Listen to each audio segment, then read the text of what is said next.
It's 2026, it's June, and I'm excited because Who Knew It with Matt Stewart is celebrating 200 episodes with a big live show here in Melbourne, Matt. Yeah, at the Basement Comedy Club here in Melbourne, and it's a full 75-minute show. Oh, wow. Maybe the longest we've done, with guests Dave Warnicky, That's me. Jess Perkins, That's me. Mish, Big Wet Wittrup, and one more to be announced. Who could it be? Whoa. And we are also coming with Do Go On to Canada. Oh, Canada, etc. I still don't fully believe this is real. I'm so excited. It You'll is real. believe it when we touch down. And David is like, if this is like one of your fucking pranks. No, I'm not going to punk you. I swear we are going to Canada in September 2026. We're going to be hitting up Vancouver, Calgary, Montreal, and Toronto. And if you want tickets to the Who Knew It or the Canada tour, visit our website, dogoonpod.com. And if you sign up at patreon.com/dogoonpod, you can get discount codes for all those shows. I mean, and you know what I mean.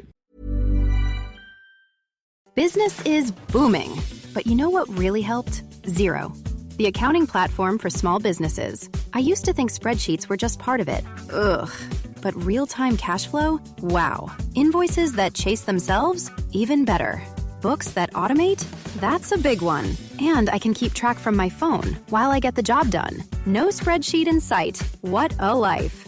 Do right by yourself and your business and search XERO for your free trial. Conditions apply.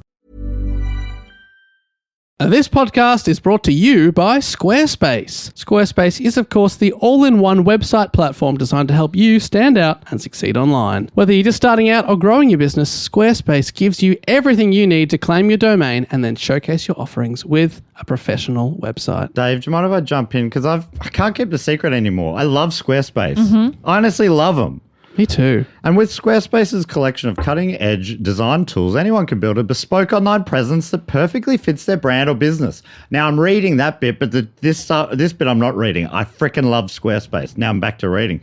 Hey, Squarespace offers a complete library of professionally designed and award-winning website templates with options for every use and category. It's easy and intuitive, no experience required. To the point that I've done it. Yeah. I love Squarespace. If he can do it, honestly, anyone can. Anyone can. A child could. Squarespace makes it easy to showcase your expertise and engage clients with video content on your website. These days, it's all about video. Oh, my God. Upload and organize your videos, create stunning video libraries, and even monetize your content by adding a paywall. Perfect if you're running online courses or tutorials and premium workshops. Hey, head to squarespace.com/dogoon for a free trial and to save 10% off your first purchase of a website or domain.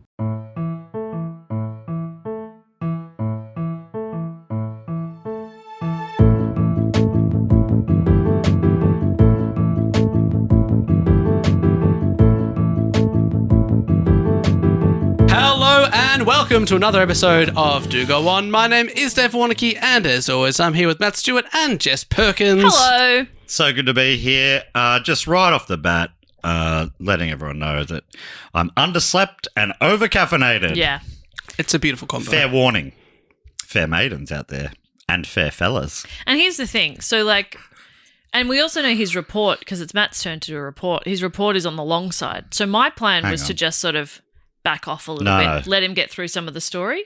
And in fact, I think he's going to interrupt himself a fair bit. I'll stop you right there, Matt. I don't think it's going to help that we don't riff. I think he'll riff for what three. If I just jump in right now and say, Jess, do you want me to explain what the show is so at least we can get into it? Sure, yes. For new people who've never heard the show before, if you haven't heard us in a while, we take it in turns here to report on a topic, which is Matt's job this week. We go away, do a bit of research, bring it back to the group in the form of a report that we stayed up until 4 a.m. writing. That's usually the tradition for Matthew Stewart. Then you have 3 or 4 coffees and you present the report.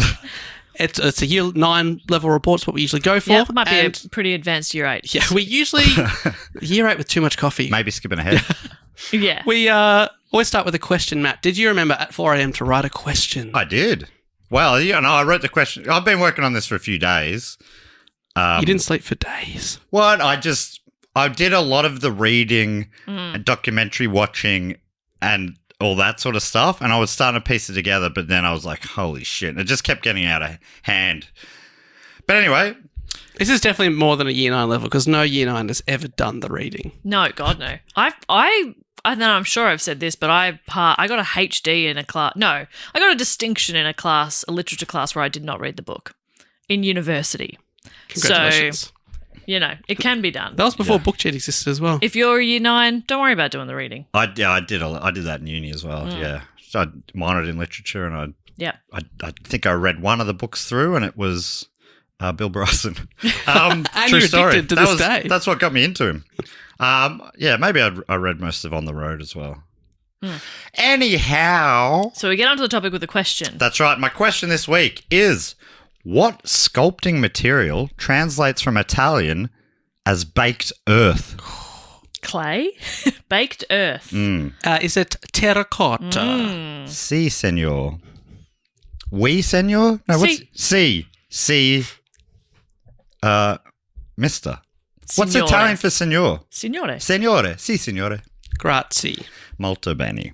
So, yes, I mean, is that alone enough to make you know what we're going to be talking about? Terracotta soldiers? Yes. The that's warriors? Right. That's Warriors? right. Yeah. Is it warriors or soldiers? It's warriors or Yes. the Terracotta Army. Yes. So soldiers, you're an idiot. So this week we're You talking. took it too. I thought you'd bite back. No, I'm being nice now. Sorry, I apologize. Remember, I'm trying to rebrand and I'm being sweet. Yeah, I'm going to rebrand as the bad boy. Oh, You so, fool! Sorry, it's hurting me. You fool! so we've learned about this on previous episodes. Jess is doing a face turn in wrestling parlance. Dave's right. doing a heel turn. That's right. Step together, step together. I was going to say, Dave's doing this. Yeah. Yep. Exactly what Matt said. So, What Matt said beautifully and funnily.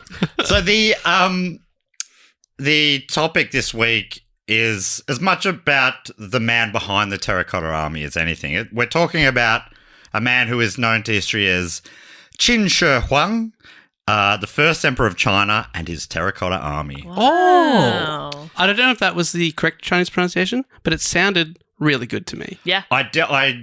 I looked up a lot of the pronunciations, and there's a bunch that aren't natural to me, even though I did 2 years of Mandarin in primary school.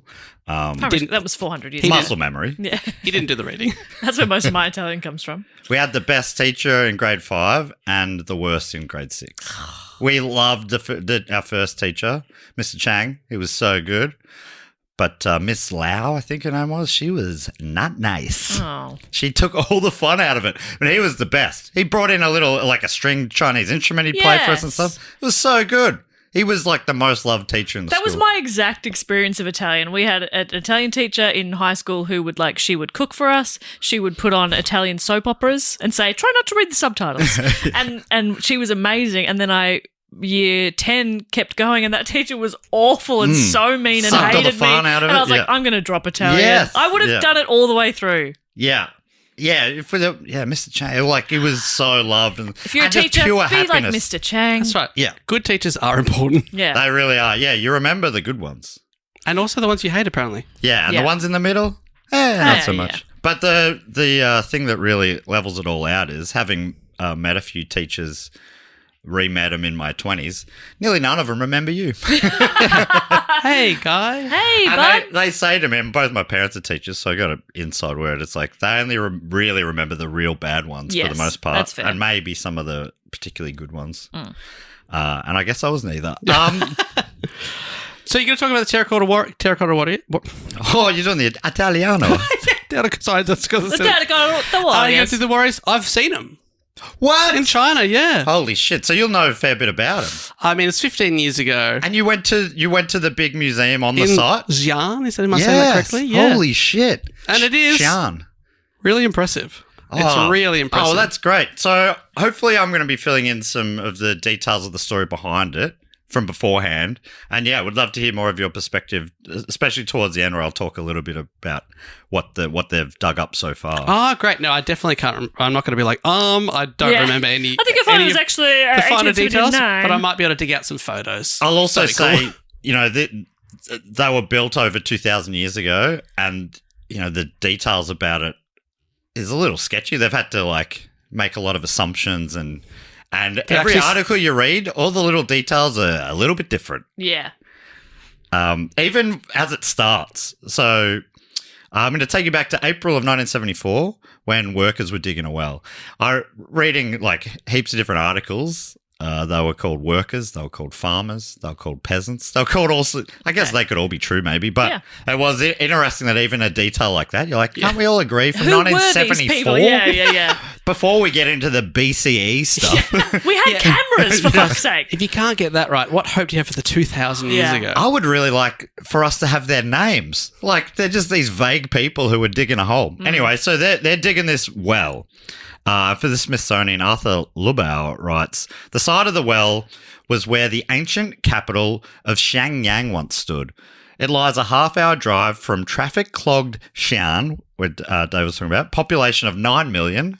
I love it. It's like, you can think of like 5 big Chinese cities before you think of Xi'an. Well, I would. There's another one that I can't even remember the name of, where I remember on the tour, because it's, we were on a tour of China, that the guide said, this is a small city and it only has 8 million people.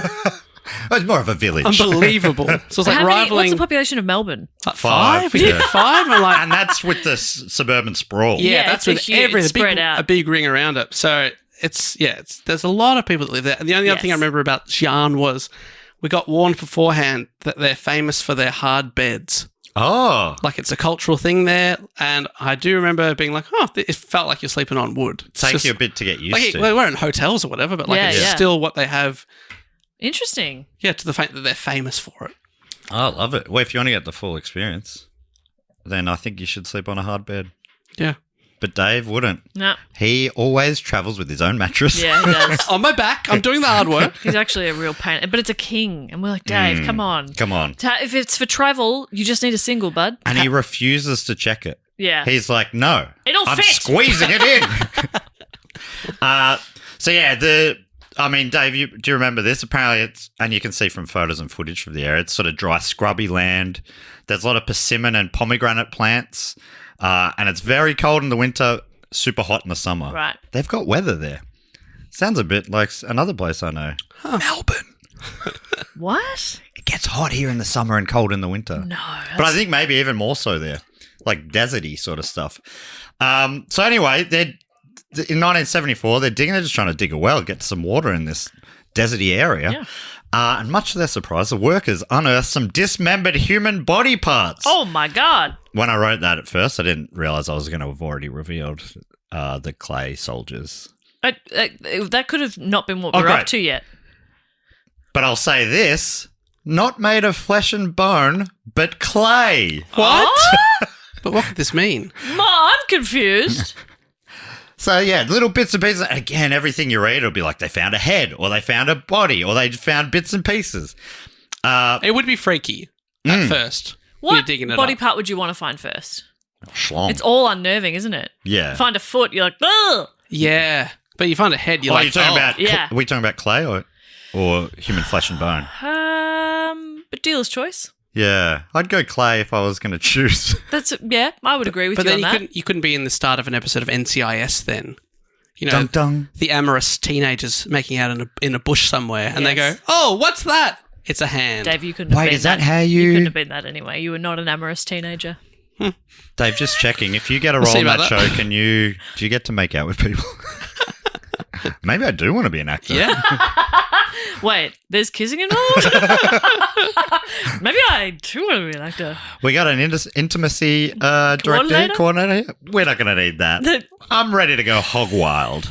Yeah, that's probably... That's why. We might get a second one in. That's why. We might do a recast, I think. This isn't porn. Wait, what? What? It's all fake? Word starts getting around that this interesting discovery's been dug up. And the word made its way to this guy, Zhao Kangman, who was the director of a nearby public antiquities collection. For all that's interesting, James Birch writes, based on the location, Zhao suspected that the clay parts would be an important find. It's like, this is the site of the ancient capital of the first Chinese empire. Or it's complicated, of course, because, there were empires on China. Mm. But this one we're talking about is known as the first unified one. So it's a big deal. It is a big deal, yeah. But others are like, well, I mean, the ones that came before it were also, why are you drawing the line here? Anyway, so that all those little things, people were like, And historians love to discount what the generation of historians said before. They're like, because otherwise they're just saying, yeah, what they said is right. Yeah. Copy, paste. We actually think, they misinterpreted some of these finds, and we think, Anyway, so Birch says that when Zhao heard of these clay parts being found, he got on his bike and he rushed over to see them. And his hunch was right. The discovery that he identified would rank as one of the most spectacular archaeological finds of all time. Whoa. Again, what is it? What is it? What are we talking about? Oh, is this the terracotta dinosaur? Could be.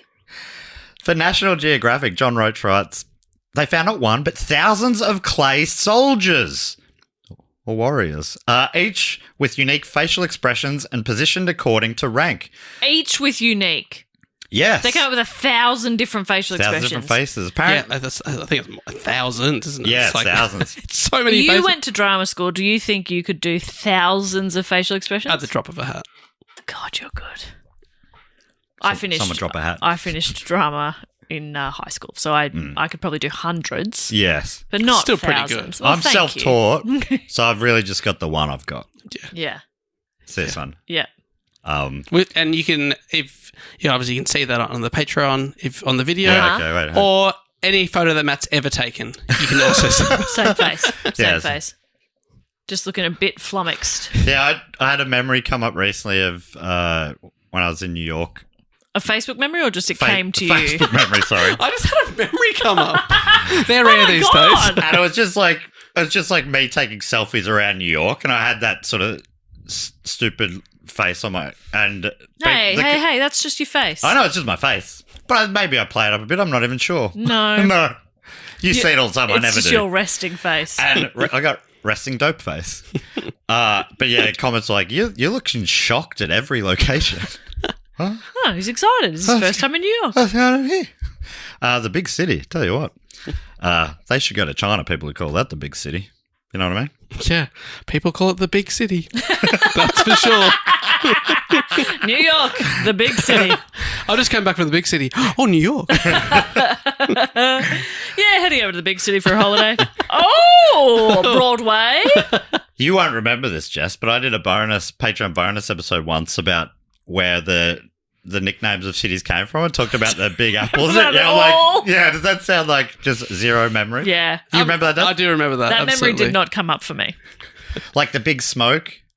Anyway. And we talked about why Chicago is called the Windy City. Is it There's just a bunch windy? of other windy places. I know it's all about political spin or something. Yeah. Apparently it's not that windy. Anyway, geez, we're doing a lot of Patreon sizzle early. Yeah, get on there. Oh, I should also say now that we're this far into the episode, in case anyone skips over the pre-roll, we're going to be in Canada in September. Yes. That's right. We're doing 4 shows. We definitely want people to be aware that we're going to be there for the first time ever in Vancouver, Calgary, Montreal, and Toronto. Tickets and details at dogoonpod.com. That's September 2026. And the same website, you can find details for the 200th episode of Who Knew It with Matt Stewart live in Melbourne on the 27th of June, coming up really soon. Dave and Jess are going to be guests, as well as Mish Wittrup and someone else. It's not I can't say who, it's I don't know who. Yeah. Maso hasn't replied. So, yes. For National Geographic, John Roach writes, they found not one but thousands of clay soldiers, each with unique facial expressions and positioned according to rank. And though largely grey today, patches of paint hint at once brightly coloured clothes, which is interesting. You think of like old Roman and Greek statues and stuff as being like just this sort of grey concrete colour. Yeah. And assuming that's how, but apparently they were like gaudy, like bright coloured paints is what they think they actually were now. And I think it was similar for this, and they've done some recreations showing like what they would have looked like coloured, and it's hectic. Like unbelievable. It's a real assault on the senses. Wow. The scent of sight. That's a sense. It's assault on the scent. It's assault on the sense. I don't know why I said scent. You were thinking of okay. smell. It smells bad. I farted. Okay? And the listeners would not have had a way of knowing that. Further excavations have revealed swords, arrow tips, and other weapons, many in pristine condition. The soldiers are entrenched like underground corridors.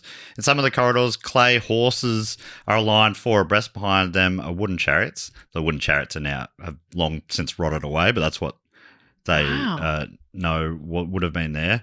And I will talk about this more later, but the Terracotta Army, or the Terracotta Warriors, as they're now known, part of an elaborate mausoleum created to accompany the first emperor of China into the afterlife. But we'll, talk about this. But now first, and we'll talk about Dave's experience there.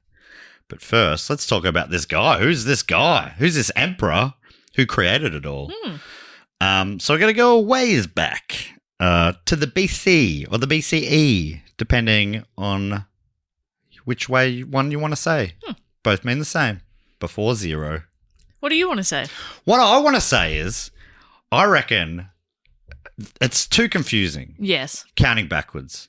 I reckon you can keep it 100 BC or BCE, but I reckon we change it so that instead of 101 BCE, it's minus.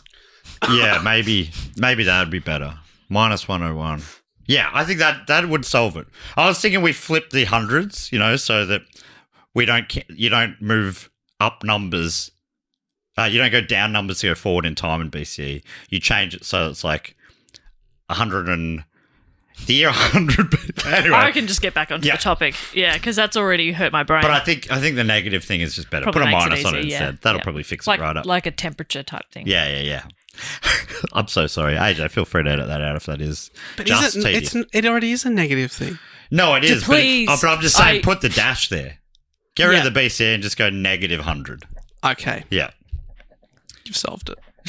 Because I'm going, wait, this guy was born in 101 and he died in, 90s, whatever. Sure. A lower number. Sure. Oh my God, I'm so sorry. I thought I was going to express that better.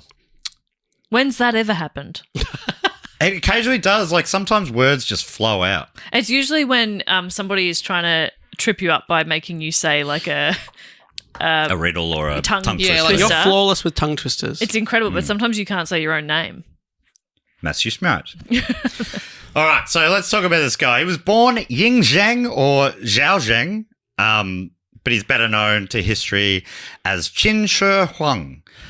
So I'll probably call him that a lot, but he doesn't really name himself that until he unifies China and becomes the emperor. That's sort of one of the versions of the name that he's known as. There's others, but it's just pick one for the story. It's like when we talk about a woman whose more famous name ends up being a married name. Yeah. So anyway, if I'm talking about Ying Zheng or Qin Shi Huang, this is our main man. I wonder who he's going to marry. It's exciting. What have I heard of him? Ooh. So he was born in the year 259 BCE. Negative 259. And this was a couple of centuries into China's warring states period. There was this multiple century long period where a bunch of different states were fighting for supremacy. The 7 states being Qin in the west, Qi in the east, Chu in the south, Yan in the north, and Wei, Han, and Zhao located in the central region. For Thought Co., Callie Japansky writes, this was a difficult time for any ruler in China, with 7 warring states vying for control of the land.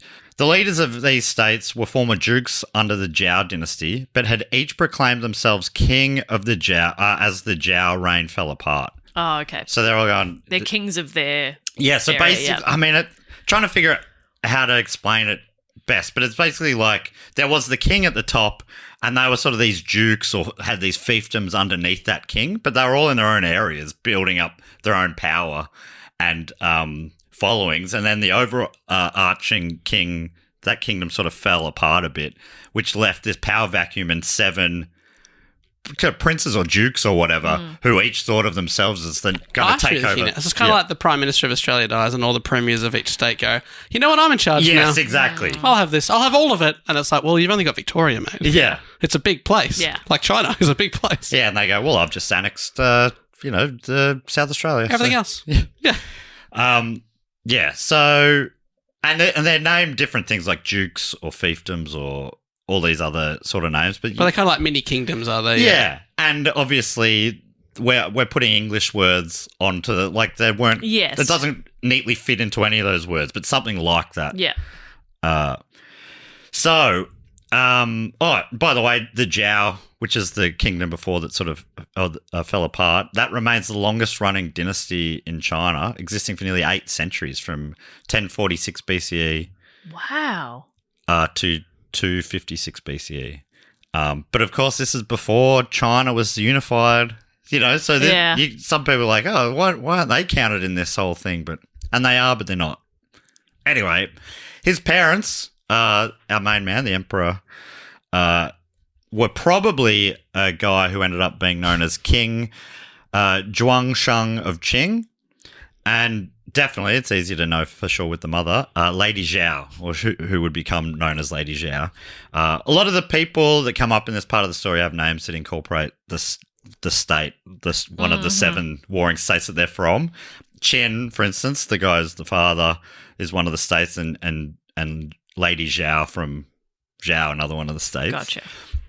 The story goes that his mother, Lady Zhao, was a concubine of a wealthy businessman named Lu Buwei from the Wei state. Lu Buwei became friends with the king, the guy who became king, King Zhuangsheng of Qing, who was then a prince known as Yin Yuan.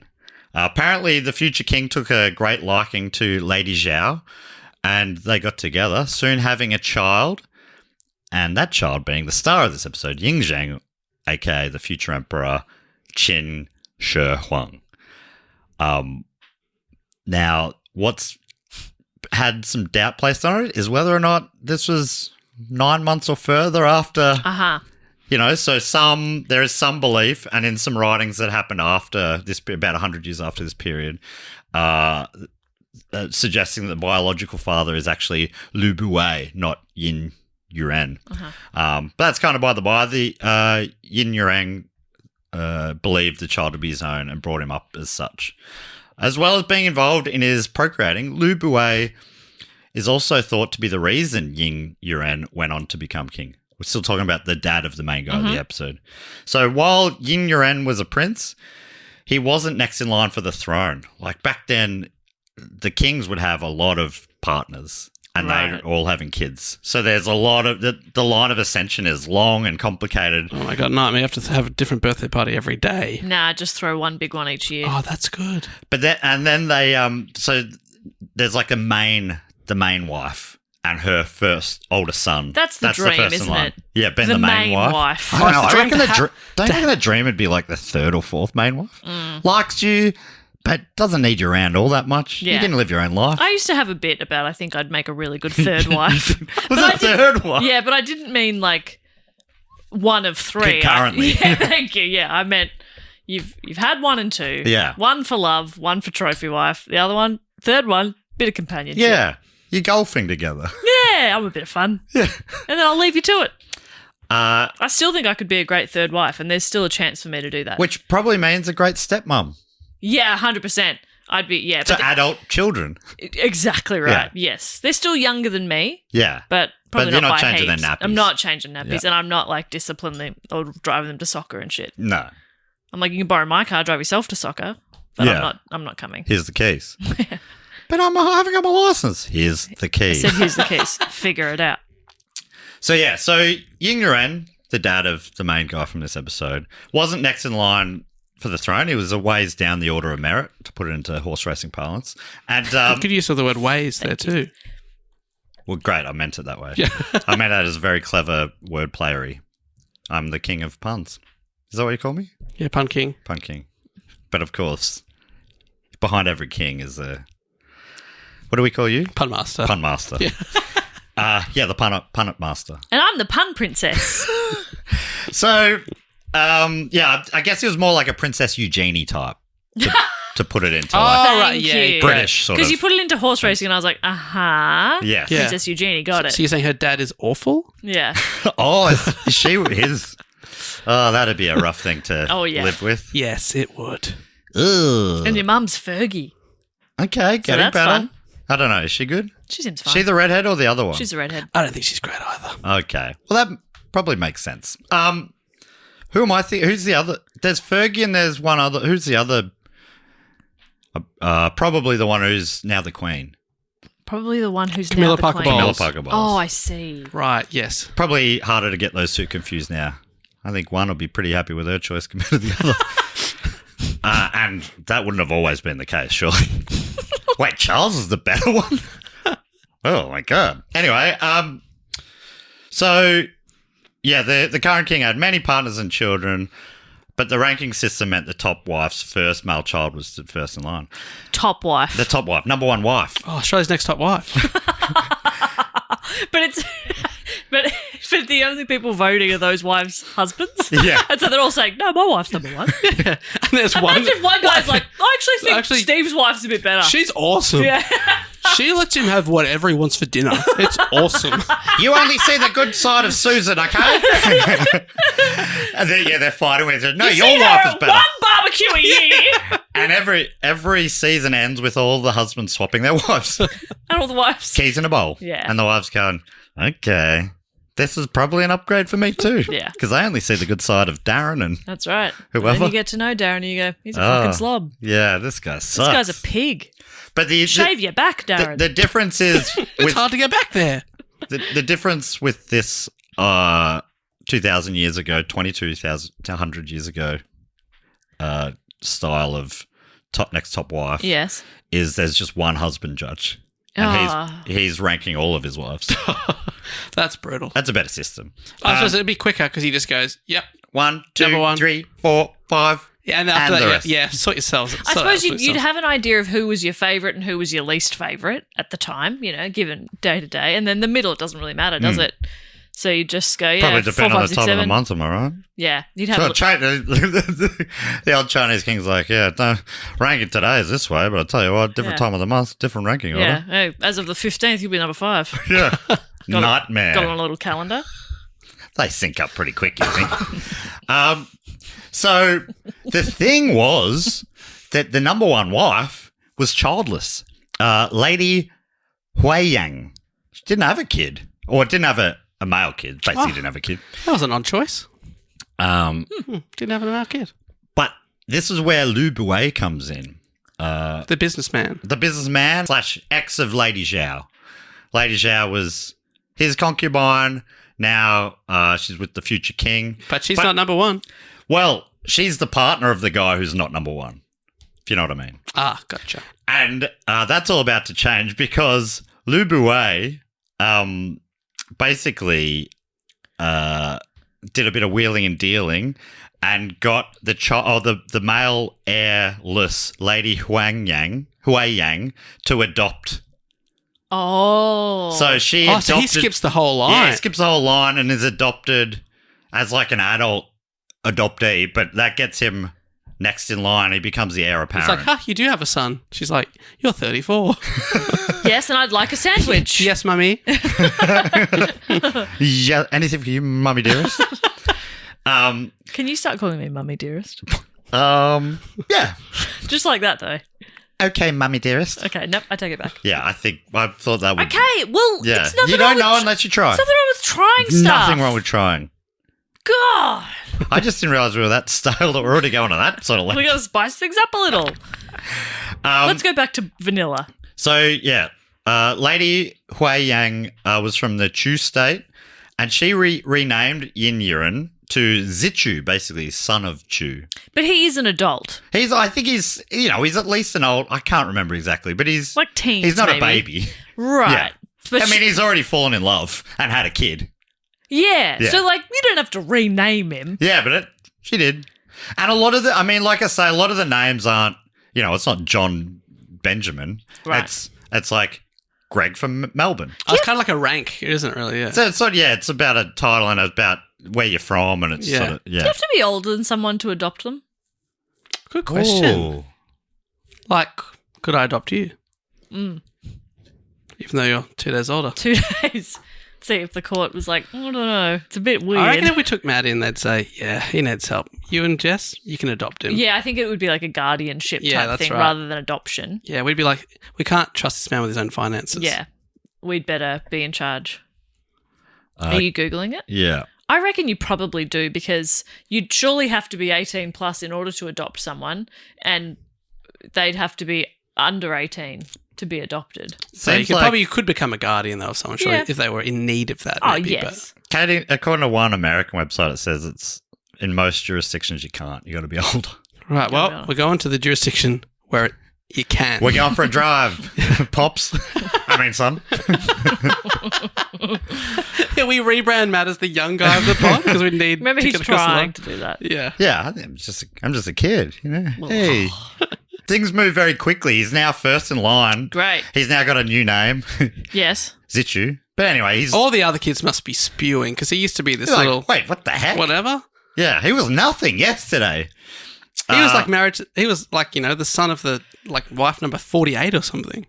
And yeah, things move real quick. So he's now next in line, and soon after, the King Shuawen, Lady Huang's husband, died. So he's king. He gets the caller, and that makes his son, that was already born before he became the next in line, now the next new in next line. in line. Exactly. That's awesome. So that and that kid is the one who built the Terracotta Yeah. Army. So all these little things don't happen then. Is it possible Yeah. that he had a little terracotta chip on his shoulder his whole life? Maybe, and that's why yeah. he's like, when I go out, I'm taking everyone with me. It was not a.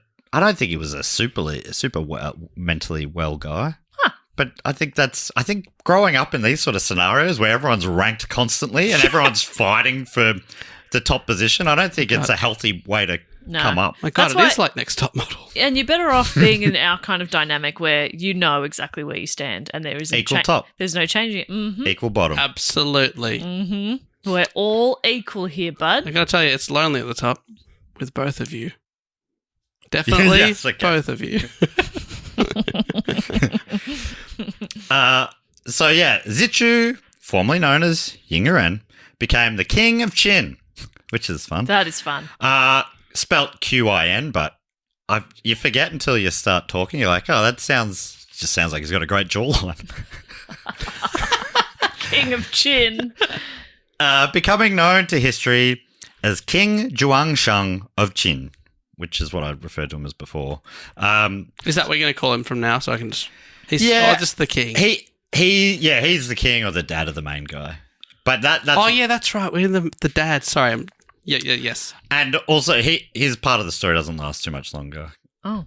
Sad bit of a spoiler. He dies soon.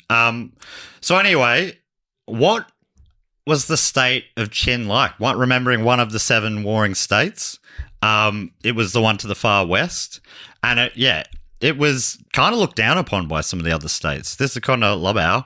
Celebrated for its horsemen, Qin sat on the margin of civilization, regarded by its easterly rivals as a semi-savage wasteland. Its governing philosophy was as harsh as its terrain. Elsewhere in China, Confucianism held that a well-run state should be administered by the same precepts governing a family: mutual obligation and respect. Qin rulers, however, subscribed to a doctrine known as legalism, which rested on the administration of punitive laws. It's like black and white. This is how you do it. It's not, hey, none of this airy-fairy woke bullshit, okay? We do it, So the new king, the dad of the main guy, repaid his friend Lu Buwei, the businessman. Oh, yeah. The possible father of his son. Yeah, possibly father of his son, and certainly the guy who helped get him the throne. Yeah. So you'd probably forgive the fathering of your son thing then, wouldn't you? Oh, yeah. But he seemingly had no idea of that as a possibility anyway, or at least didn't act like it did. He knew. Couldn't count to 9. It's crazy how quick your gestation period was, babe. Feels like only yesterday. Yeah. It's crazy. Mate, jeez. Wow. Yeah, she's going into labour. Tell me you love me. Tell me you love me. Yeah, all right, it's yours. I'm having a baby. Yes, our baby. So, yeah, obviously he owed him maybe, and he repaid him by making him chancellor, basically prime minister or, his top aide or whatever. Yeah, great. And Lady Zhao, his wife, was his queen consort, number 1 wife, and their boy Ying Zheng, our main man, became the crown prince and the heir to the throne. Our main boy. Our main boy. Our main boy. But of course, like I just alluded to, he did not remain heir for long. Oh. Because as King Zhuangshang of Qin, his dad, Yes. he died in July of 247 BCE, aged only 34. Less than 3 years into his reign. That's so young. That's so young. That's tragic. That's fuck. You've got such a life ahead of you at 34. And only 3 years, you'd just be getting comfortable on the throne, wouldn't yeah. Because it's been a whirlwind for him. He's gone from Prince number 50 to Prince number 1 to King number 1. Yeah, to put it in horse racing terms, from, running in a maiden at Kyneton, and now he's in the Melbourne Cup. Oh my God. And now they're pulling a sheet across. Yeah. His leg's broken. Yep. Bang. Yeah. Whirlwind. Oh. So this means that our main man, still known as Ying Zheng, but as I'm referring to him as what is known to history, Qin Shi Huang, took the throne at the age of 13. Another thing that I think is really good for your development. Yeah, I having think so much power at a young age. if I can, the power of hindsight, if I can look back and think what would be the perfect time of my life to be given that kind of responsibility, I would say 13. Yeah. Oh, that's when you peaked? Yeah. Still had braces, but, my teeth were pretty straight. Yeah. And it's when you sort of ruled with an even hand and an even tooth. Yep. I had one eyebrow. I think that was really important. That's a strong look. If you look at a lot of old royalty photos. Yeah. One eyebrow. I don't know when plucking was invented. Did you go for left or right? I did a little thing called all-in-one. Oh, wow. yeah. Well, the Oasis was big at the time. Yeah. So he's still very young, obviously, 13. So Chancellor Lu Buwei, the businessman, acted as his regent till he was sort of around the age of 21 or something like that. With her husband dead, Lady Zhao took the title of Queen Dowager, sort of like the Queen Widow or whatever. Yep. But now, apparently she was kind of horny. Like, she liked to root. What? A woman? Which is why it's wild that it is known history. But anyway. Whoa. But she was a mum. Yeah. Yeah, a working mum. Mums don't root. Well, they do at least once. Yeah, but then once they've done that... Yeah, they retire. That's done. And she doesn't have a husband. So who's... What's the joke your dad's... Is it your dad or people like your dad make about the day their partner gives birth? It's like watching your favourite pub burn down. Is that your dad? No. No, but it's something you could hear him say.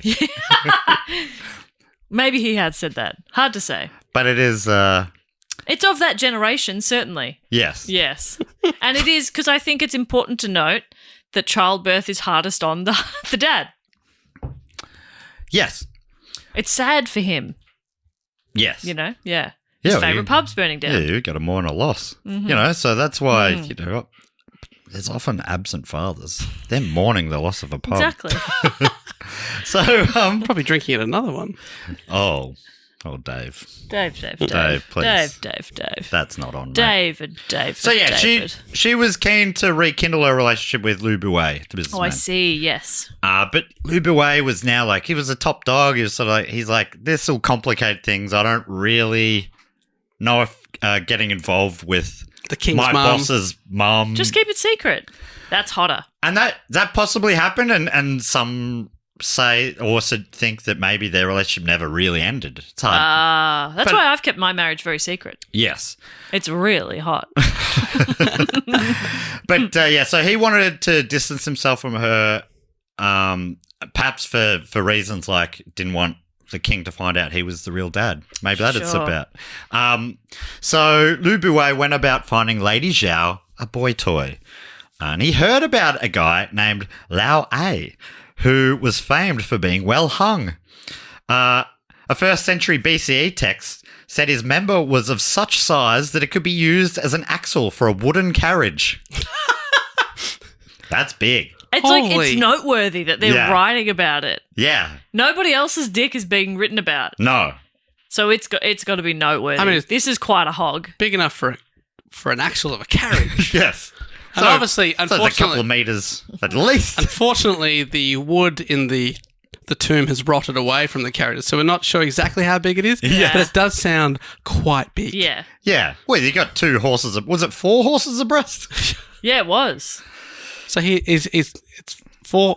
And that's for each breast. Imagine how much for one cock. Oh, when people talk about horsepower, is this what they're talking about? I don't know. Yeah, it felt like no, a breast. Yeah, there were parts of a joke there. I'm not sure what the joke is, to be honest, but That was about the size of a... Yeah, you had to have a go. Yeah. AJ will look after me. I am sure of that. Mm-hmm.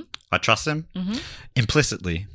Now, so here's about this guy who apparently has an inhumanely big cock. A painfully big. Yeah, it sounds like, honestly, an absolute burden. Yeah. He's rooting from the next room. And that, I know we've had this conversation before that you guys think women are talking about dick size all the time. But that... Only because that's what you told us. No, that's what Dave told us. And I said, I don't think that conversation happens as much as you think it does. I know women. No, your mum doesn't count. Oh, cop that. Was that a your mum joke? It was, but it was I also just meant just that, very I you just don't saw have very any other dismissive of women. friends. Jess, Yeah. sorry, if you could allow me to speak. I'm trying to stand up for women. If you'd allow me to speak. I was assured I could speak. Sorry, Jess. What were you saying about Dave's mum? She's a beautiful woman. She Matt, really do is. go on. So Lou Buet hired the big knob fella to work for him as one of his aides or whatever, and he started going about playing matchmaker. Apparently, he got the guy, Lau to put his dick through a wooden wheel, and he walked around the palace or whatever, spinning it. And apparently it made a bit of a sound, and that the idea was to get her attention, to entice her. Like jingling keys or something. Like Putting his dick through it, like... Jesus Christ. Jesus. How big's the wheel?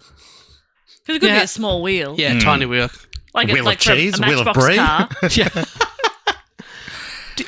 I mean, it would definitely get my attention. Yes. A wheel on a dick. It would get your attention, but would it be positive attention? I don't think so. Or are No. you But making a call? I'd be calling everyone over to the window to say, "Look at this."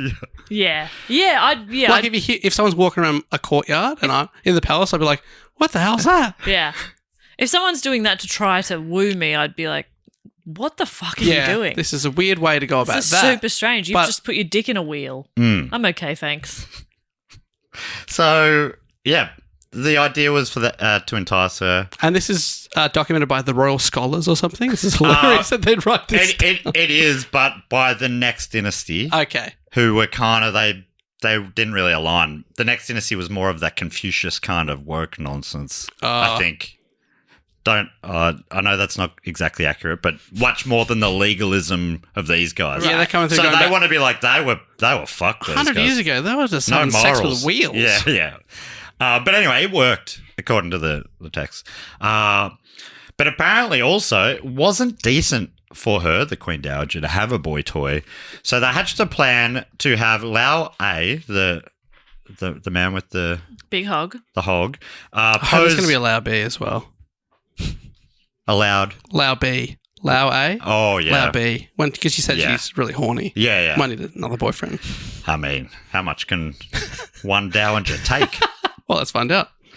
So yeah, he poses as a eunuch, which would be a hard thing to do, wouldn't it? I didn't think about that. He's famous for his huge dick. Yeah. How much tucking is involved here? I think quite a lot. I think he's got to roll Putting it it up. over his shoulder, under, through, and over. Yeah, well, this is just a musical instrument I carry around. Don't touch it. Use it to tie his robes up. But yeah, so man, if you watch The Boys, there are characters. There's one guy with huge, long scrot, and one with a huge dong, and he'd use it as a weapon. It's like their mutations got a bit odd in The Boys. I've never seen it, but now I don't want to. Oh, well, you're missing out. Missing on Du Bois. Du Bois. So yeah, the plan was to have his eyebrows and beard plucked and have a fake castration. Like they faked that he'd done something that was punished with castration, which was big in this time apparently.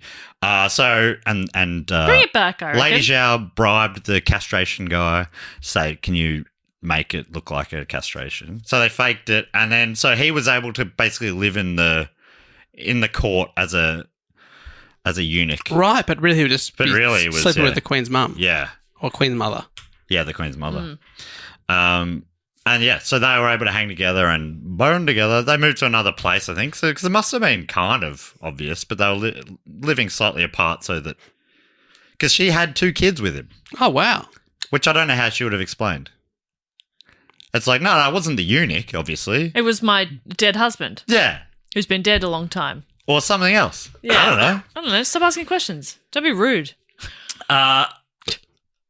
Unfortunately, the guy with the big hog, Yes. Lao A or Lao I, the relationship with the Queen Mother went to his head, and he started to think of himself as more important than perhaps he was. But the Queen was with him, like I guess they're in love or whatever, and they started to hatch plans to sort of usurp the throne or have one of their illegitimate kids be the next in line. He ended up raising an army with the help of the neighbouring Wei state because, you know, they're like, you could make deals with other states. Hey, you come in and we can maybe have a deal here that we take over together. And he tried to launch a coup, but the young Qin Shi Huang, our main man this week, came down hard and he squashed the rebellion pretty quickly.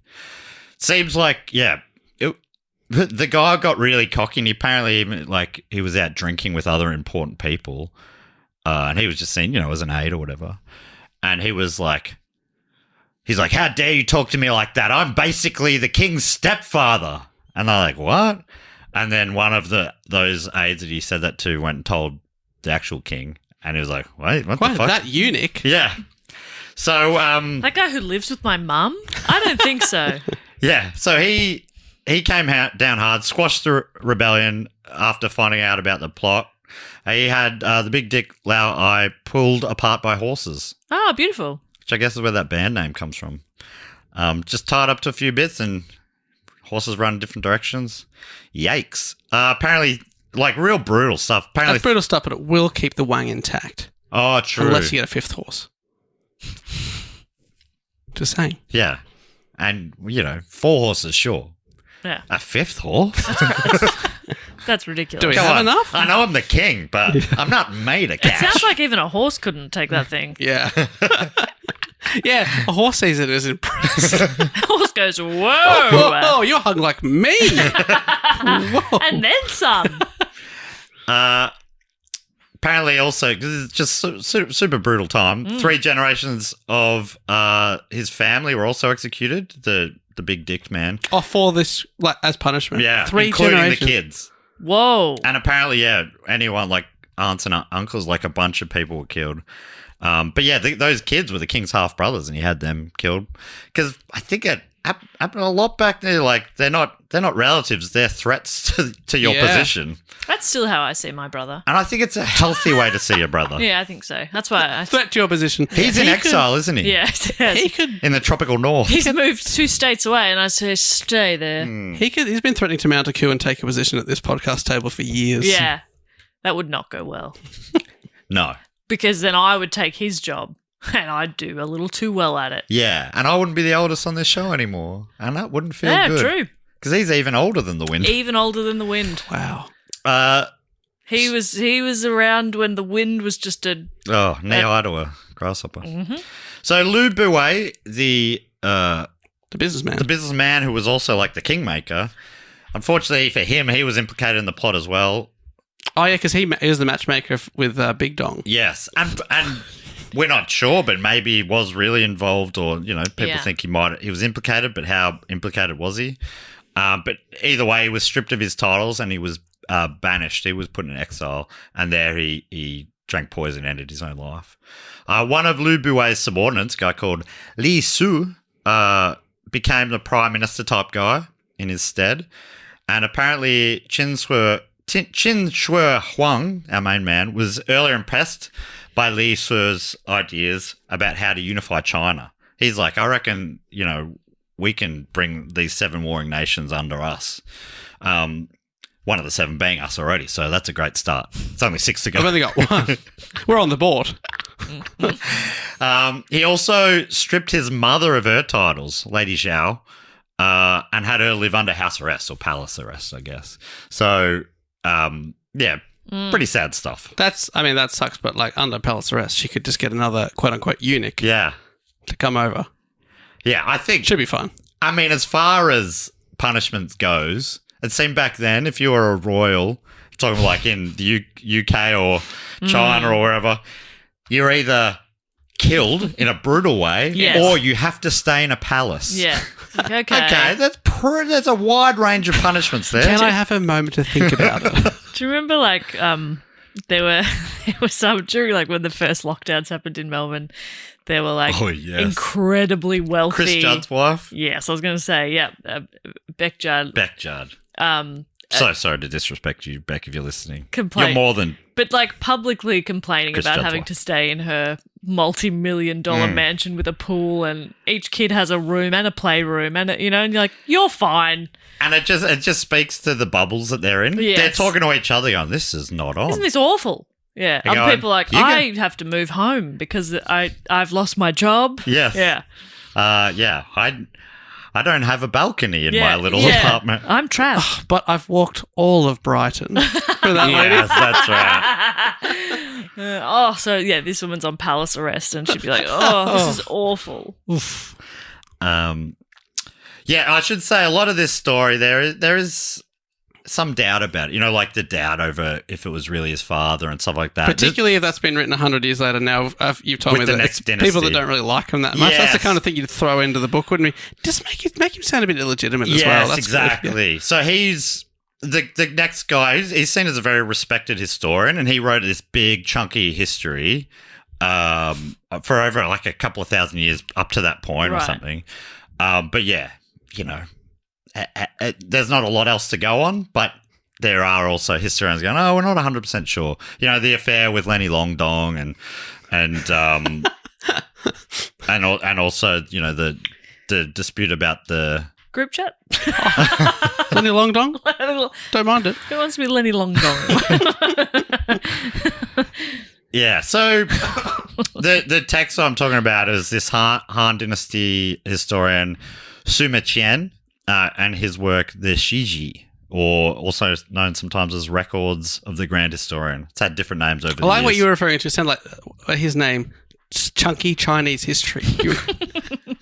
That's pretty good. Yeah. And like I was saying, the Han Dynasty had a... Han or Han? It's crazy that I've looked up so many pronunciations and not that one. Maybe Han Dynasty? Is that what I've...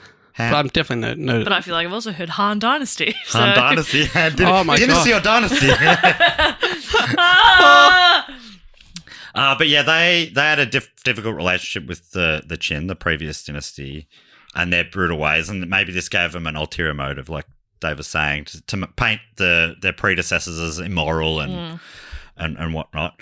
So putting all that to one side, there isn't much doubt over the fact that while he may or may not have been a bastard in terms of parentage, he certainly was a bastard in terms of brutality and ruthlessness.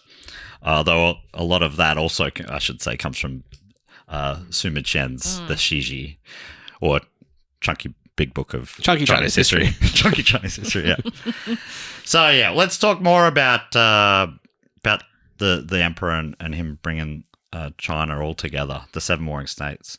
I should say also, Suma Qian describes the young kid like this in his Chunky Chinese History.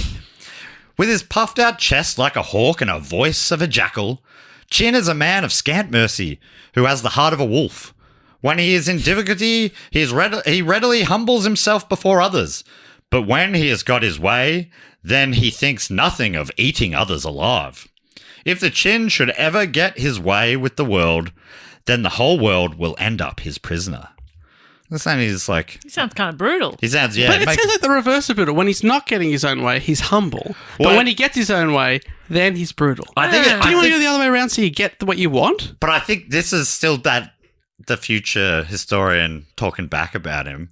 But don't you think that makes him sound like a bit of a two-faced cowardy kind of guy? Yeah. Oh, please, when you don't have the upper hand. yeah. Now if I've got the upper hand, then fuck you. I'm gonna. Yeah, you beg for mercy? No. Yeah. Lol. Yeah. Okay. So I think to me that reads as someone saying this guy sucks. Sounds a bit like a you said two different birds, like a bird boy. What's the voice of a jackal? I'm thinking of hyenas. I think. What's a jackal sound like? What does the Bruce Willis sound like in The Jackal? Oh, in the jackal. Yeah, he's like Run, Jack Black. Yeah. I'm going to test out this gun. Yeah, then put on a vaguely different disguise. Yeah, mustache. I'm going to spray paint a car really quick. Okay, I haven't seen the jackal. You should. It's a bit of fun. I'm like, yeah, I remember the jackal. No, I've never seen this before in my life. Movie club. So, when you're a warrior king, it's being brutal is probably part of the deal. You're not going to survive long unless you're a bit of an asshole, I suppose. When you're a podcaster. Yeah. Podcast king. Same. Being brutal, it's all part of it, babe. You want to stay on top where I am?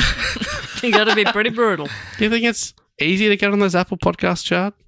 No. It's not. You got to take conversations with Richard Fidler by the scruff. Threaten him. If you can get his attention, which is very hard to do. Man, tell you what. He is deep in that conversation. Richard. Hey, Rich over here. Richard. Huh? Like trying to get my dog at the park. Oi! Ah!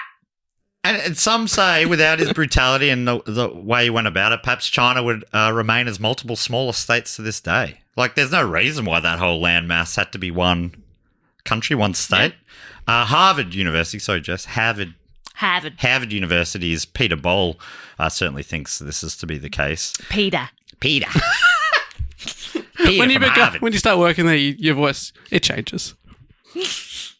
You become Lois from Family Guy. Hey, Peter. Or the Mockingjay. Whoa. Yeah. Because her love interest is called Peter. Mm-hmm.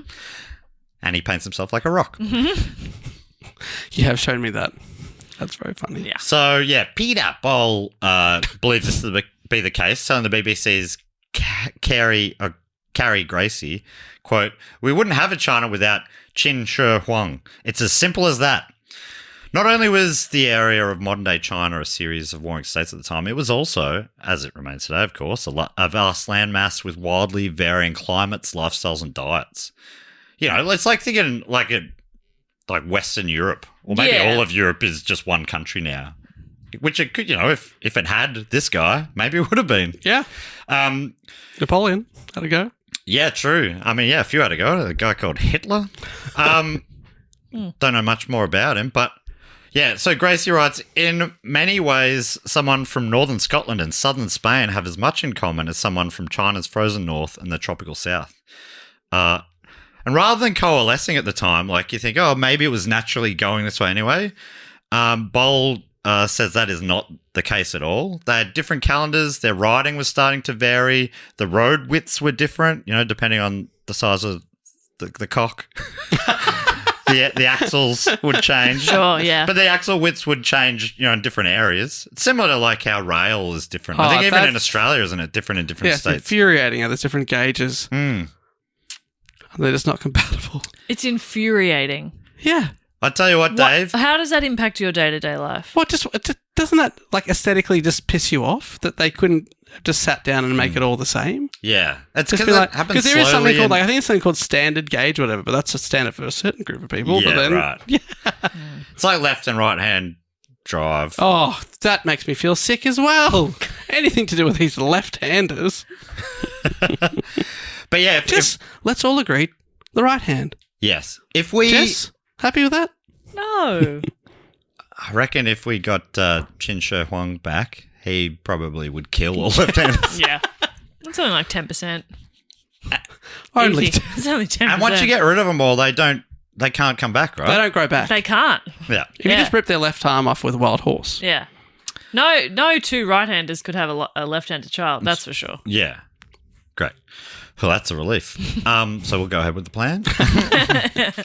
So things were diverging, as things would, different areas, they're like evolving separately.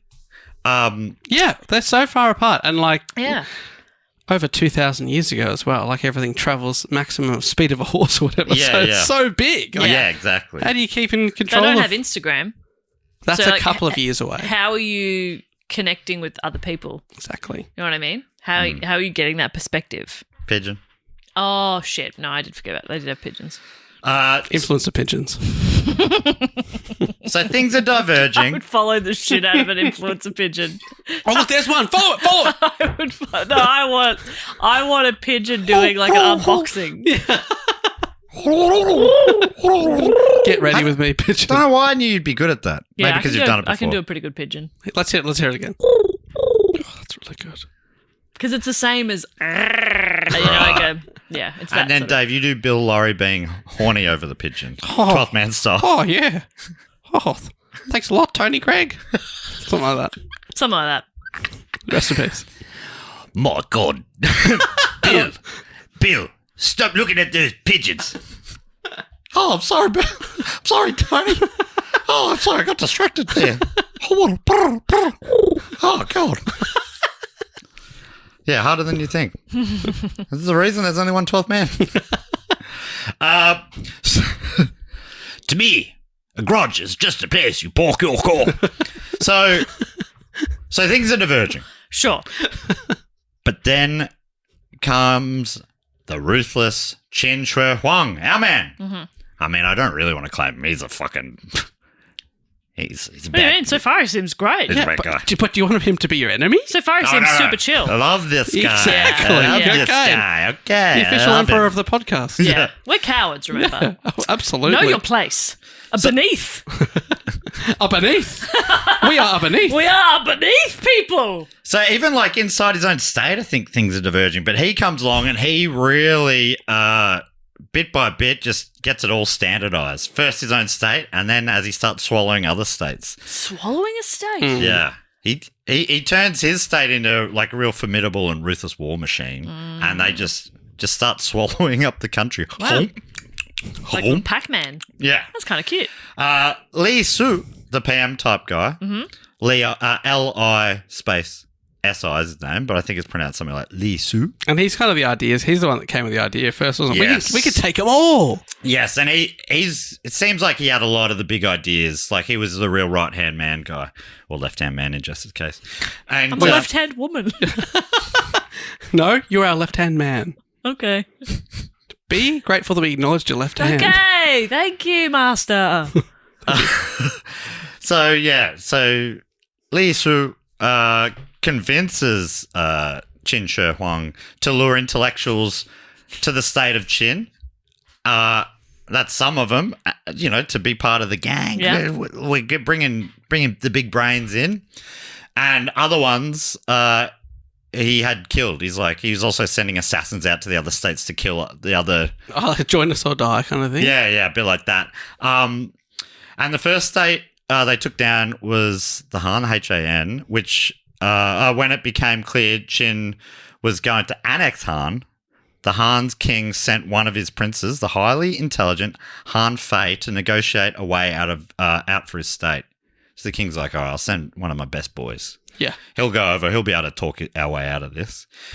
When he arrived, Li Su, the brains behind the operation, convinced Qin Shi Huang, our guy, to hold him as a prisoner instead.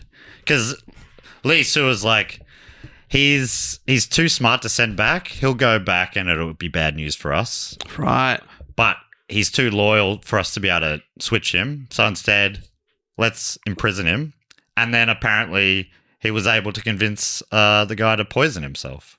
Or maybe he just killed him. What Li Su said, you should poison yourself. He's like, why don't you kill yourself, mate? What is he, like Hannibal Lecter or something? I don't know. Yeah, he's negging him so bad. He like, mate, you wearing those shoes with that top? Oh, Come on. I'm going to drink the poison. And then, not long after, the state of Han was conquered in 230 BCE. Gracie writes, one by one, Qin Shi Huang defeated neighbouring states, swallowing their territory into his growing empire and enslaving and castrating their citizens. Every time he captured people from another country, he castrated them in order to mark them, and he made them into slaves, says Hong Kong University's Zun Zhao. Well, like every normal, everyday citizen. Couldn't have been everyone, but it seems like a lot of them. So this is what Hong Kong University's Zun Zhao says. There were lots and lots of eunuchs in his court. He was a ruthless tyrant. Stepansky writes, in 229 BCE, a devastating earthquake rocked another powerful state, Zhao, leaving it weakened. Qin Shi Wei took advantage of the disaster and invaded the region. Then Wei fell in 225, followed by the powerful Chu in 223.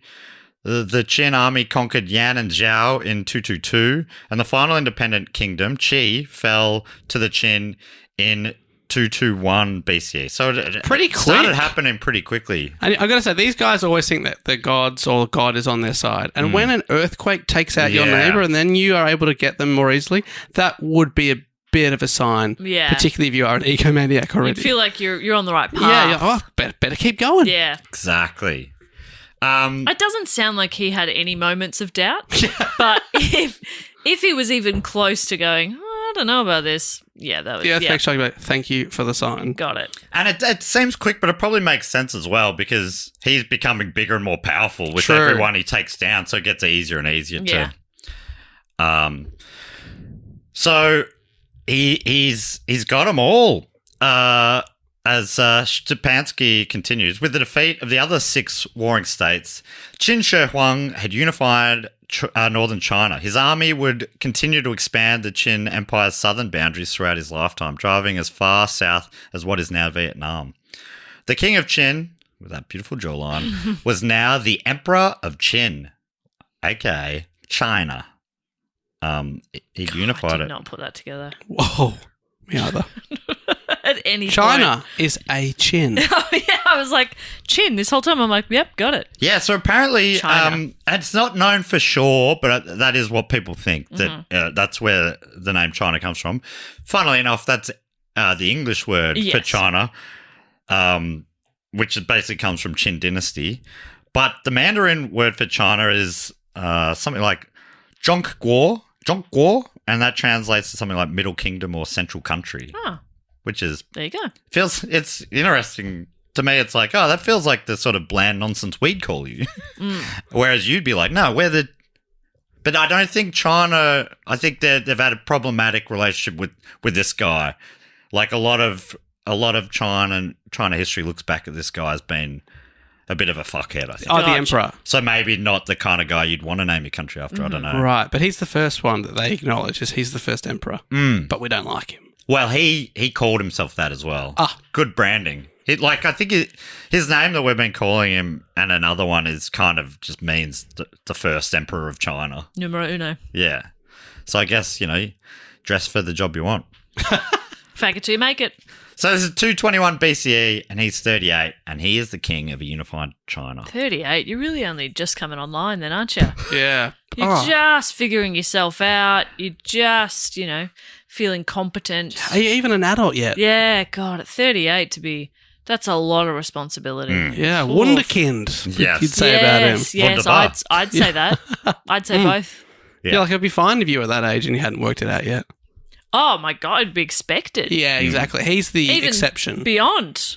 Much beyond. Oh, well beyond. Well beyond. Sorry, dear, what'd you A say? lot of people, I certainly know people older than 38 who, could probably get some of their shit together. Dear, please speak up in a good ear.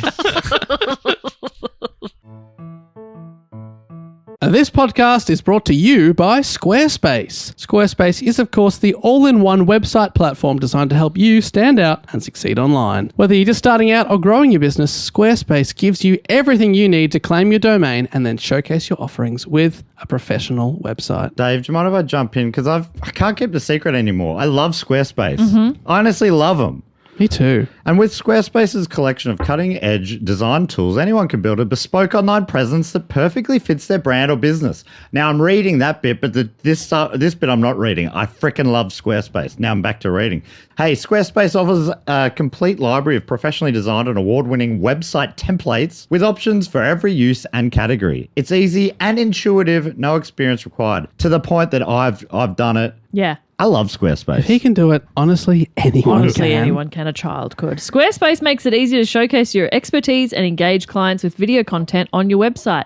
These days, it's all about video. Oh, my God. Upload and organize your videos, create stunning video libraries, and even monetize your content by adding a paywall. Perfect if you're running online courses or tutorials and premium workshops. Hey, head to squarespace.com/do-go-on for a free trial and to save 10% off your first purchase of a website or domain. Business is booming. But you know what really helped? Xero, the accounting platform for small businesses. I used to think spreadsheets were just part of it. Ugh. But real-time cash flow? Wow. Invoices that chase themselves? Even better. Books that automate? That's a big one. And I can keep track from my phone while I get the job done. No spreadsheet in sight. What a life. Do right by yourself and your business and search XERO for your free trial. Conditions apply. Lu Bao writes, the first emperor's capital, Xiangyang, was a large metropolis where he reportedly erected more than 270 palaces, of which only a single foundation is known to survive. 270 palaces? Yeah.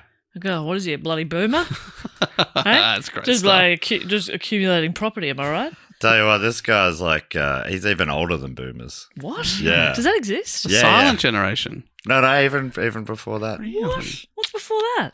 The Great Generation, is it? That The can't be Greatest right. Generation? Who's But calling he's before themselves that. that? That's so embarrassing. Oh my God, so cringe. That's so cringe. We're the Greatest Generation. As a member of the Greatest Generation, ugh. And they yuck. said that. They said that right out of the bat. That was their From- first from word. birth. Yeah, yeah. Greatest Generation. It's like growing up in the 90s. I definitely knew I was a millennial. yeah, I knew it. You know, we were taught it in school. We were feeling it. Yeah, that's right. yeah. Even sometimes people would say Gen Y, and you say, that's going to go out of vogue. It will become millennial. Yes. So yeah, he's building this crazy big city. I mean, part of it was because as he was conquering other lands, he'd bring that royalty Gotcha. Oh, to his have to build it. capital. All right, another So palace. No, the just another one. palaces aren't just for him. No. So in some cases, he's a landlord. Yeah, exactly. Oh my God. That's pretty boomerish as well. So yeah, he's building heaps of palaces. Yes. Uh Which is fine. We're all fine with it. so yeah, and mainly that was because he's conquering these other states, Yeah. bringing those royal families to Shenyang, the capital, which doesn't really exist anymore. It's just like fruit trees and stuff. And then yeah, he'd build replicas of their palaces back home as well. That is awesome. Yeah, so it's like a little nice. Las Vegas. Yeah. You know, Yeah. here's a little Eiffel Tower. Little Eiffel Tower. for the French to live in. That's where Charles de Gaulle can live there. What did they build for us? They'd build a little opera house, I guess. A little Sydney Harbour Bridge. Oh, that's nice. A little Rialto. Yes. The jewel in Melbourne skyline. And at the same time as he's building it, like he's obviously, you know he's a good guy because he's building all these palaces at the same time as building himself this epic tomb city. Oh, that's nice. So- Just thinking and- about his future, but also Yes. the comfort of others Oh, now. yeah, other royalties, yeah. Yeah. And obviously he's got, I think, 700,000 odd people working on these things. And I think, So I haven't- it's job creation. Yeah, job What creation. a guy. Yeah. Keeping people employed. That's Yeah. important. Respect that. People need that. I haven't looked at the terms of the contracts, but I think they all offered pretty good benefits. Yeah, Yeah. I would say so. I think they'd be paid well, definitely paid. Yeah. And then once they were being paid very well. Yes. And then, dental, Holidays, holidays. Yeah, you know, 1 day on, 1 day off, that's right. Yeah. which, yeah, to me, I like to get a workflow going. I Yes. much prefer 2 days on, 2 days off. But Yeah, I like consecutive days off. and he would allow that, actually. Sometimes I need a day off after my day off. You know what I mean? Oh, I do. what I mean? I do. Like you spend all day Saturday doing all the chores, doing all the cleaning, little reset. Sunday, that's a rest. I'm Yeah. exhausted. That's right. You know? Hey, as the Lord Adulting. wanted. Am I right? Oh, and then you've got Monday off, Tuesday off, Wednesday off, work Thursday we're doing a podcast, Friday Thursday- working wait. towards the Thursday night, I go home and I go, I am so tired. I couldn't possibly cook dinner. Bring it to me in bed, would you? Did you say adulting? Yes. You meant adultery. Adultery. Yeah. Yes. That is very tiring for you. I hope Aiden's not listening to this episode. He never listens. Yeah, adultery. That's what you do on Monday. You took it for a drink on Drink on Tuesday. we were making love by Wednesday. Thursday, Friday, Saturday. You're doing the chores. Chill on Sunday. Chill on Sunday. Now, Britannica writes, to rule this vast territory, the Qin instituted a rigid Try again. Awful. authoritarian, Yes. That can be awful. an awful authoritarian government. They standardized the writing system, standardized the measurements of length and width and of highways, also weight. That You know, kind of makes so sense. they went kilos. Yeah. Only it was someone else. Yeah. That I would say that kind of makes sense. A lot of that makes sense. I mean, being authoritarian, you can standardize weights without being like, my way or the highway. By the way, that highway is going to be of a standard width. 6 cows wide or something. Yeah. How big are the cows? Are they baby cows? Well, no, they're all standard size. Cows will be born one size. Yes. And if they're not, well, I'll be authoritarian about it. Throw them in the hole.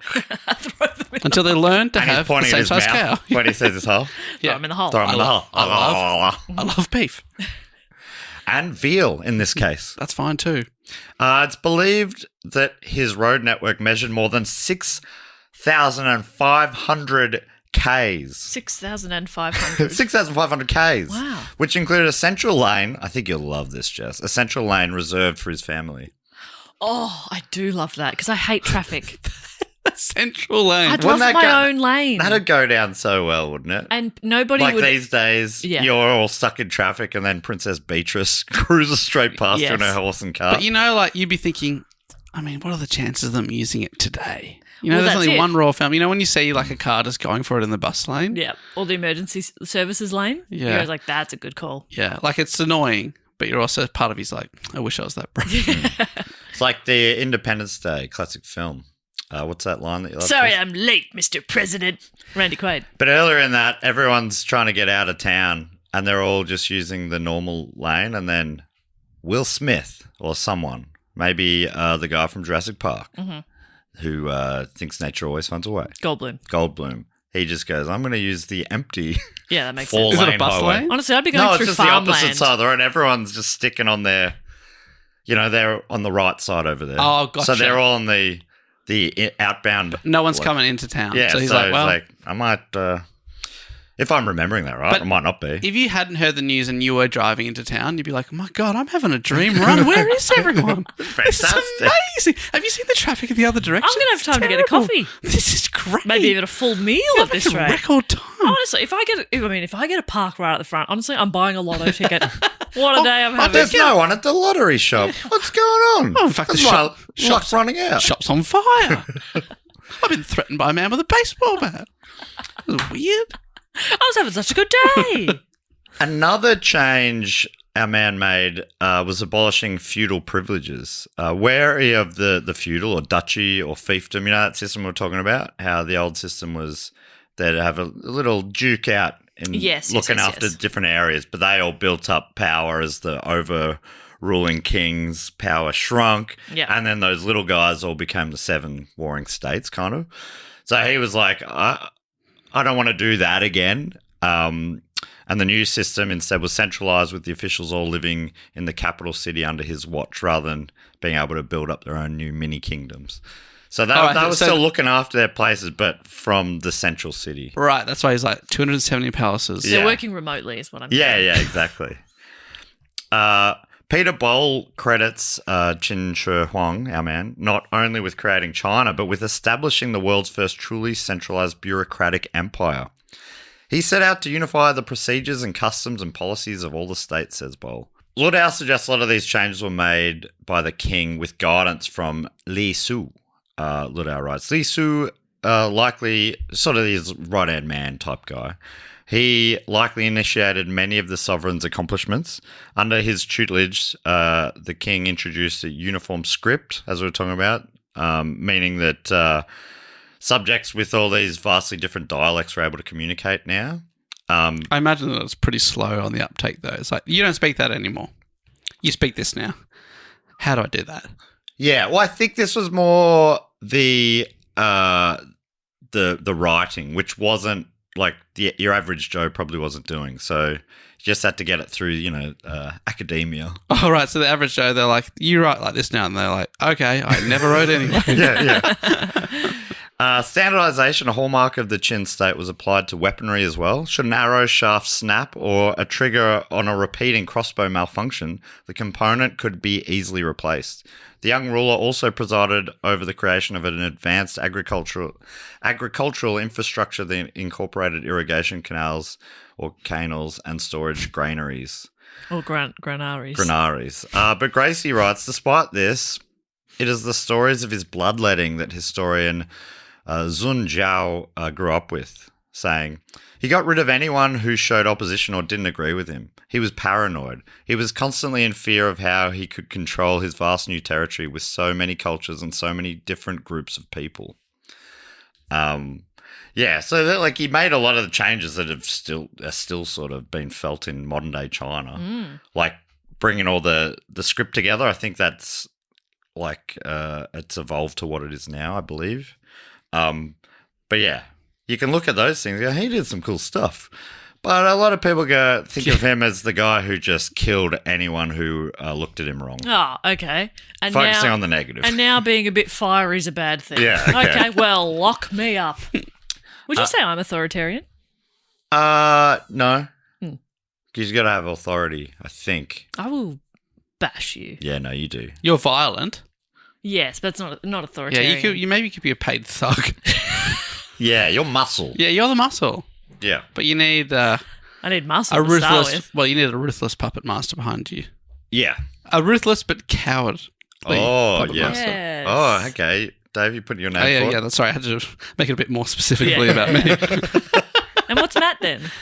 Called Jester? Yeah, Jester, the entertainment Yeah, officer. He's funny. Which, Jess very quickly gives me the thumb down. No, Dave gives me the thumb down, Jess kills me. Yeah, that's right. Yeah. She comes over with a big sword and you go, oh, no, what about juggling? Oh, I can't do it. Oh, no. I assumed I could. And I go, that's funny. I love watching him struggle. Put the sword away. Oh. And then I juggle the sword and it lands through my temple. And I loved it. So he was a paranoid guy.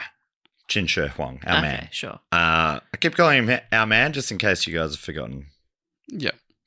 But I love saying his name, Qin Shi Huang. It is fun. Especially because I think I'm absolutely nailing the I pronunciation. can't wait for people to agree. So, yeah, he was paranoid, but maybe had the right to be because there are at least 3 attempts on his life. Okay. Who hasn't had 3? Exactly. Yeah. That could be a coincidence. Yeah. Yeah. Every time I trip over something and go, lose my balance for a second, I nearly lost my life. Someone planted a twig there. Yeah. Quick, burn that twig. One of my enemies planted a twig. Kill them.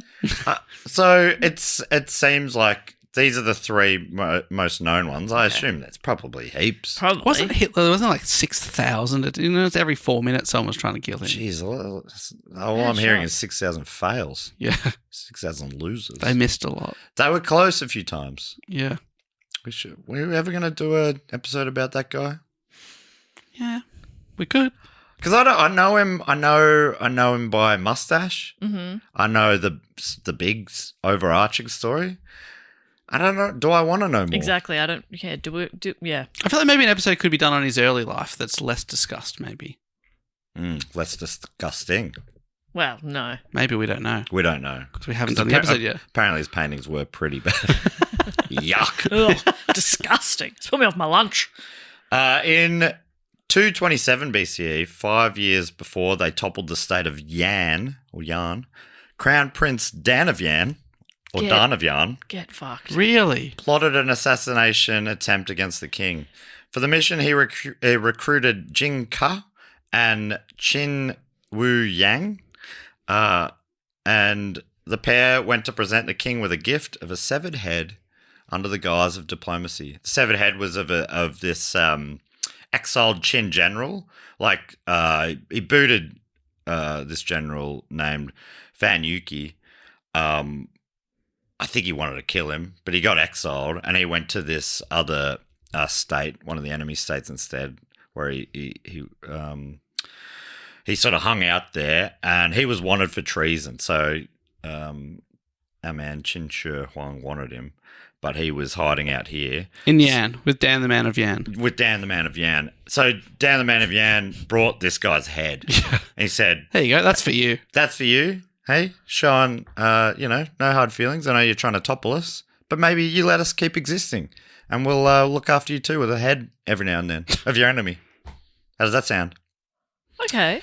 Do you reckon he'd recognise the head? Yeah, I think he knew the head.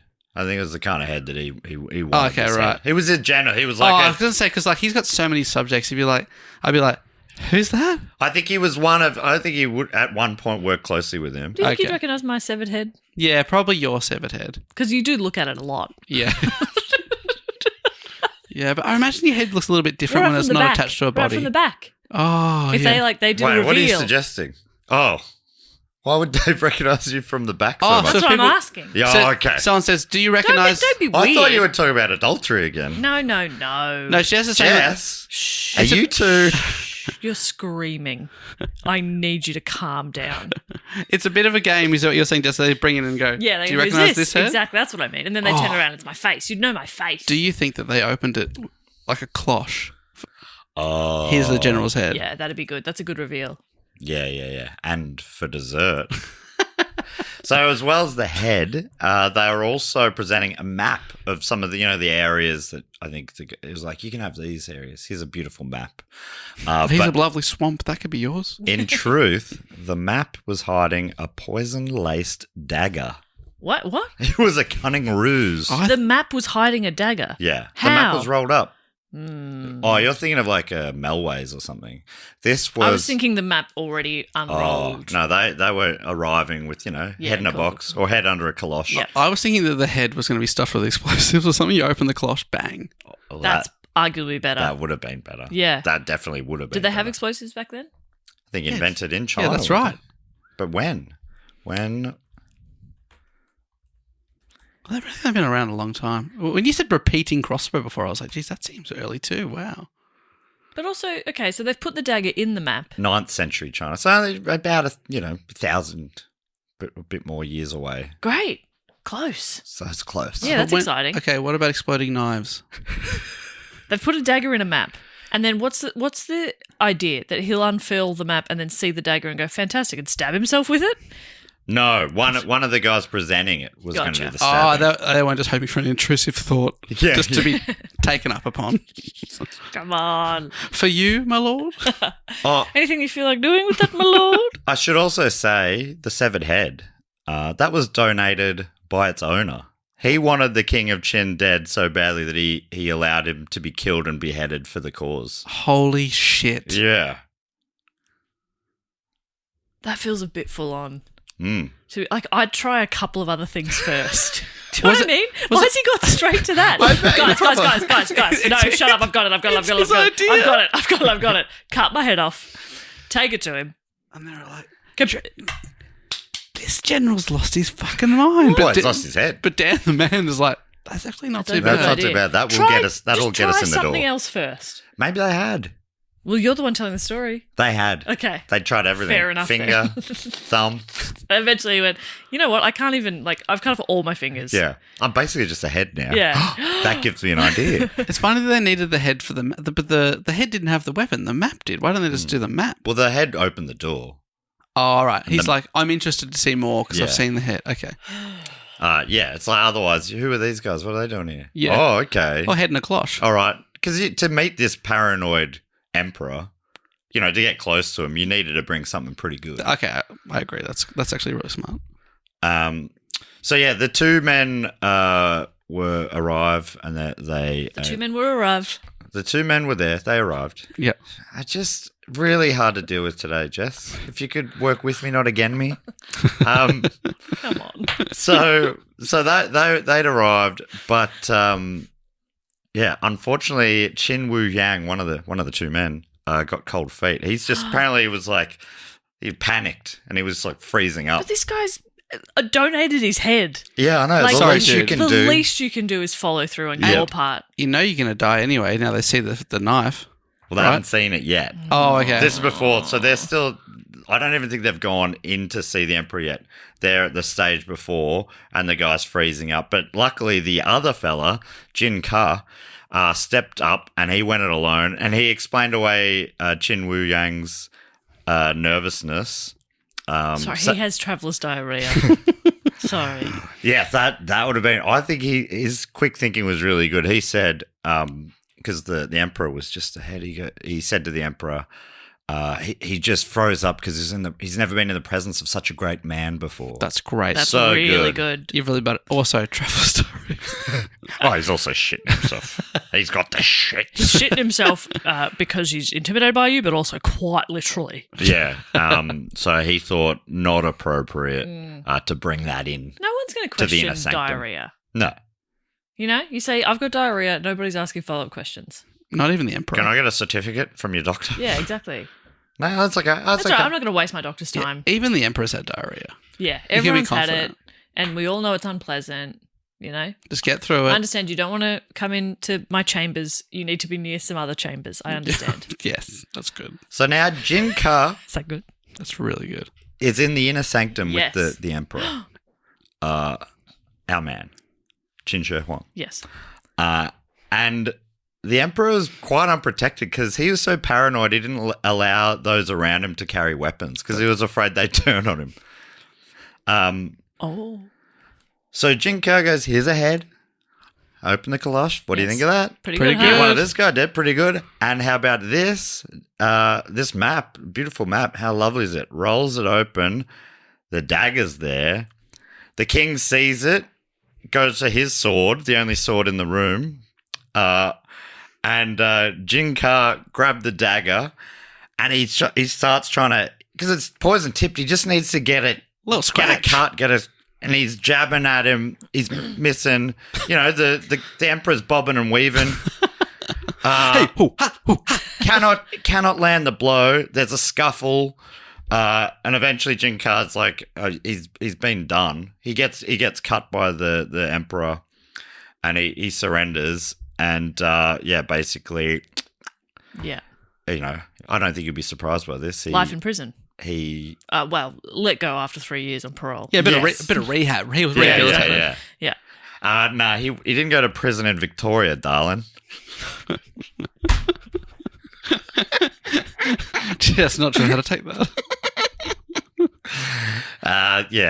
Machete bins. Sorry, I'm trying to talk like some of my old school friends. Who call their friends darling? Yeah. Sorry, Toods. You know, just Yeah, yeah, patronising sort of Yeah. stuff. But all your old school friends, they've been murdered by gangs, haven't they? Yes. They're too afraid to go out in the streets. Those are machete gangs. Melbourne's just not what it was when I was a boy. Absolute war zone out there. Cannot walk down Burke Street and go to JB Hi-Fi anymore without having your head cut off. And that's why I haven't tried for 20 years. But I still do watch some news.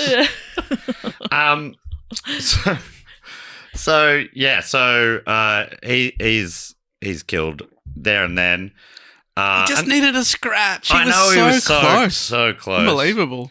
This story's been immortalized in like a tapestry. Wow. You can see it all going down in vivid 2D, and it's still a really well-known story in Chinese history. It's become the subject of poems, books, and films in the millennia since. Even like in recent years, they're still making movies and TV shows about it. And now a podcast. Oh Probably my God. for the first time. Yeah, probably. We can only assume. He's remembered in wildly varying ways. By some as a noble hero. Because, you know, some, like a lot of China remembers this emperor as, even though the first emperor, but still like a real dog, brutal asshole. But others as a bit of a fool, and others still as like a cold-blooded assassin. He was just doing it, you know. He was just a guy from another kingdom trying to, it wasn't a noble thing at all. It's like when you get to heaven and you see the guy who donated his head and you're like, sorry. I was But, hey, this close. We're in heaven. Huh? Hey, turns out we were the good guys. I was pretty nervous there, actually. All right, that's the first one I'm going to talk about. The second one was directly related because a friend of Jin Ka, the guy who got so close, named Gao Ji Yen Li, wanted to seek revenge for his friend's death. This guy was a well-regarded musician, and he was summoned to play for the king. Okay, this is good. That's Oh my good. God, was he What summoned a to play a blow dart? I'm really talented. He's like, yeah. He's like, his special instrument is the tuba, Yeah. which is harder to aim. Just put your head in here. I'm an expert at the exploding saxophone. You're like, It's just a name. Don't worry about it. sorry, Is that a Emperor. You've to really get the best sound quality, you got to get your head right in there. But no, he changed his name in the aftermath because he was known as being a close In the friend. afterlife? In the aftermath of the first assassination attempt. So he was quite associated with the first attempted assassin. Okay. So he's like, I'm changing my name to avoid any repercussions because this king's paranoid. He would have been killing friends and associates as well. He's like, I was Jefferson Airplane. Now I'm Jefferson Starship. Yes, that's right. And or the other way around. So he's invited to play for the Emperor, and this is his idea. His instrument is possibly called the jus, which is like a stringed instrument. He added inside of it a slab of lead, so just really weighted it down. He's gonna get him with lead poisoning. Oh, he's going to try and get the Emperor playing the long game to eat his instrument. Yes. Lick this a lot. Go on, have a good lick. I don't know if they knew. Have a good lick. I think it's a great riff, but I think maybe they didn't know about lead poison back then. Okay. His idea was to just bat him over the head with it. Yeah. Yeah. That's really funny. I think have a good lick was a better idea, but sure. Well, I mean, bludgeon him, I guess. It's interesting that he accidentally had a two-edged sword in a way, which obviously a had no two-edged edge, sword. double-edged sword, because he could have killed him in two different ways. Sure. He just didn't even know He didn't it. know, yeah. He's got the slab of lead in there, not for licking, but for banging, for batting. Oh, okay. For Yeah. banging. There's 3 options now. Fuck this lead. Have a good fuck. Unfortunately, when he arrived at the palace, at the court of the emperor, he was recognized by someone as an associate and friend of Jinka, the last Unlucky. assassin. What? There's like the population of this place is enormous. Mm. How is somebody like, I know those two are friends. This is pre-social media. Though this guy maybe is such a good instrument player. I mean, he's renowned. It's like they're like, oh my god, that's Harry Styles. He used to be in a band with Zayn. Yes, yes. It might be like that. If I'm saying the correct name. Yeah. Yeah. But, he showed some mercy. He didn't kill him. He did punish him, though, by having his eyes removed. Okay. So he was being punished for being an associate of the last guy. Okay. Even though, was he not invited to come and play? He was invited, but they didn't realise. Okay. He was invited as a great musician, but not as a friend of an assassin. Right. Oh. So he's They accepted. didn't realise it was a double threat. He's accepted Sort of an like a two-edged sword. invitation and had his eyes removed for it. Yes. Mm-hmm. Could he still play? Yes, and he was asked to play soon after. But harder to Probably hit, still bleeding from his eye holes. harder to hit the Emperor over the head if you can't see him. Though, isn't it? Exactly. So he performed for the king, and apparently his playing was so beautiful that the king, the emperor, was like heaping praise on him. Give this guy his eyes back. Yeah, I think that was close. But the emperor was feeling safe, got right close to him, and he realized that, and then he started swinging the instrument. No. Yeah, but he was newly blinded. He was missing, unfortunately, and was executed soon after. Fuck. Wow. But his name, Gaoji Yanli, still lives on with, again, poems being written about him as well as being portrayed in film and TV as well. So he's like, this whole story is seen as, it's amazing it's living on. Yeah. Is that where So the long. phrase "gouge eyes" comes out from? Oh my God. Were you thinking that too when you heard the name? assume yes.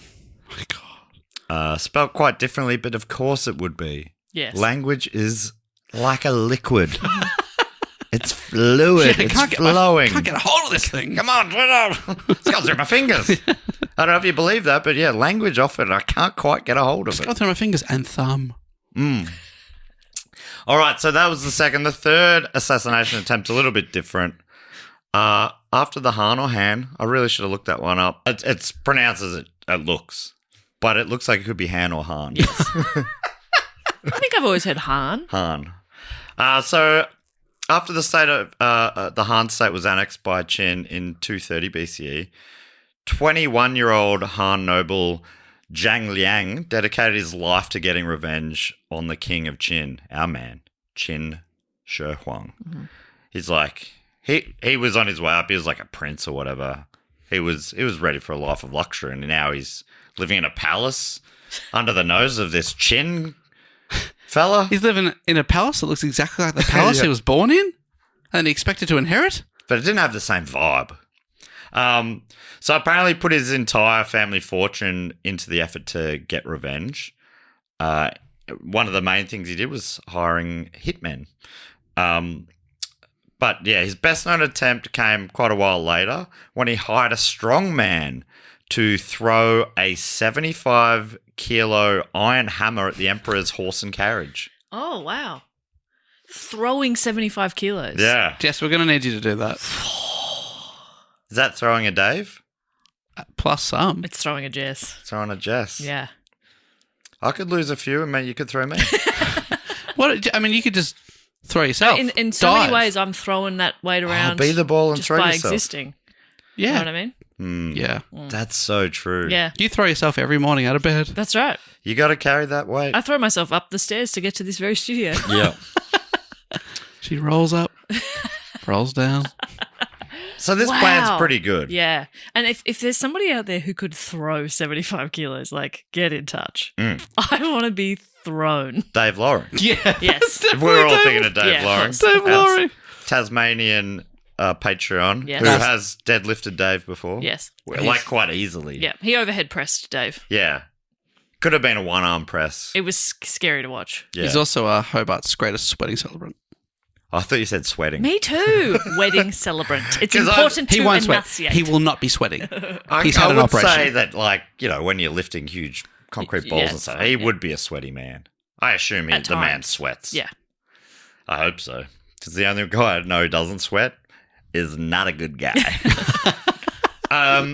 So he and his strong man, the hired nugget, David Loring, the David Loring top. It's David Loring of the Han Dynasty. Yeah, they lay in wait until the convoy approached. They knew they were on their way through town. And, there's a bunch of horse and carts, but there's one clearly main horse and cart, Yeah, it's the golden horse. Yeah. They've spray painted it gold. Yes. So the strongman stands up and he piffs this huge weight and just totals this carriage. This very reasonable weight. Very reasonable weight. This huge weight. No, but like that's insane to It's huge for a throwing to weight. throw it at a distance. For a human, I think, Wild. could afford to Yeah. eat up. Oh, totally. Yeah, if yeah. I want to, You're wasting away, for Yeah. example. Yeah, but- this weight is a very low BMI. This weight. Yeah. So I mean, I guess we don't know like how far away he's standing to, because like even to like be on a building above it and drop it down is incredible. Yeah, I don't know this for sure, but I'm picturing they're up on an embankment, Yeah. throwing it down, like rolling it down. That's so funny. I was imagining like a netball chest pass. Just I'm like imagining Tiffany. over the top of the head. Oh chuck. yeah. Oh, okay, like a soccer throw-in. Yes. I was thinking that too, or rugby. but The Yeah. line from out, above, throwing into the using line a bit out. of gravity. Yes, that makes But sense. I don't know. They all make sense. Anyway, whatever it was, it worked. He did crush the carriage. The carriage just exploded and killed everyone within it. Unfortunately, it was a decoy carriage. Oh. You sneaky fucks. So Oh, was he actually up the front pretending to be like the poorest there was driver? So, like, remembering how paranoid he is, of course he's got decoy carriages. Some stories said there were multiple that looked the same. But yeah, I wouldn't be surprised if it was more like that. If I could make up my own history. Hey, That makes more sense to me that you have one as the decoy. Rather than having three, then they got a 1 in 3 chance. But Yeah. if you got one decoy and then heaps of plebs ones, you just go, I'm riding in the pleb one. Looks shit outside, but inside it's got like a bar fridge. Yeah. And Really comfy seat. really comfortable Some seats. cool LED lights. I can change the colours. What colour do you want? Yeah. What colour do you want? Have you been in a limo? Once. I think I've been in a limo once too. Year 10 formal. We took the bus to the formal, but in Year 11 formal took the bus. The party bus. yeah, we had it was a party bus. What's a bus if not a limo? It's a stretch van. When I was a kid and we went to the US to get from our hotel to the airport because there were two families, we just got a limo. That is so cool. That's sick. Isn't that wild? The recent... There was like 8 of us. We're like, well, I can't all fit in a taxi. That is Get a great. limo. I mean, Boomers had it so good. Yeah. The recent times that I've been in limos... Recent times? Yeah, like in the last decade or Weddings? so. No, Vegas. Oh, But yeah. it was just in a way that there were so many people in it. Yeah. We went from LA to Vegas and it was full of people. So it may as well have been a bus. Yeah. Nothing I think the only luxurious point about of it. a limo is that, that look how much space we've got. But if you're like shoulder to shoulder, Yeah. You may as well be in a bus. yeah. You're like hanging onto a bar like you're standing on a bus. I think it just ended up being cheaper than, catching, a Greyhound or whatever. Anyway. Next time we Great do a show, memories. should we go to Adelaide in a limo? Sure, that's cheaper. Yeah. Yeah, and then still stay in a hostel, I reckon. We rock up to the hostel. In a limo. I think that's the right priority, yeah. Yeah. Which one do you spend more time in? Awake. I think the limo. So he's exploded. He's killed innocent people, basically. And yeah, the brains behind that attempt. Zhang Liang. He was able to get away. He fled and was avoided capture. Obviously, he was on the shit list, and the emperor wanted him dead, but just was not found. And actually ended up outliving the emperor and became a major player in the dawn of the following dynasty, the Han or the Han dynasty. This is the strong man. No, this is the guy who hired the strong man. Oh, okay. Strong man, I think his name wasn't recorded. And Okay. it wasn't just assassins that Qin Shi Huang, our man, was worried about. He was also paranoid about being raided by nomadic barbarians from the north. The Future Mongolian yeah, sort of stuff. like the ancestors of Attila's Huns. Oh, okay, yep. So this is as Stepansky writes. Despite its military might, the newly unified Qin Empire faced a recurring threat from the north: raids by the nomadic Qiongnu. In order to fend off the Qiongnu, Qin Shi Huang ordered the construction of an enormous defensive wall. Like a kind of a great wall, Really? if you will. Oh, okay. The work was carried out by hundreds of thousands of enslaved people who we're pretty sure had great perks. Holiday leave for sure. Yeah, the pay might have been not great, nothing, but the holiday perks and Yes. the benefits. And it's a great experience. That's right, yes. Really good exposure Yeah. to the elements. So, enslaved people and criminals worked on it from between 220 and 206 BCE. Thousands of them died at the task, but loved every minute of it, I'm sure. Yeah, great for the resume. I should say this is basically this big part of what the Great Wall of China is today, but not how we think of it. Ludau writes it was made of rammed earth and rubble. But yeah, most of it was rebuilt in stone and brick during the 15th century under the Ming Dynasty to become what we more picture as the Great Wall of China. Gotcha. As all great psychos do, he was also into book burning. He feared the academic's pen just as much as the barbarian's sword. I'm pretty happy that I wrote that down. Can't remember that. I'm happy with that. That's beautiful. Is that one of yours? Wait, hang on. Let me read it all because I didn't realize there was another little... I just want to, before we give yeah. you too much credit, was that a quote from somebody else's writing or you thought of that? No, if it's a quote, I'd say it's a quote. I know you plagiarize. I don't do that. I don't know you plagiarize. Do you plagiarize? Oh, yeah. You saying that on the record? Yeah, of course. I respect academia too much. I don't. Okay.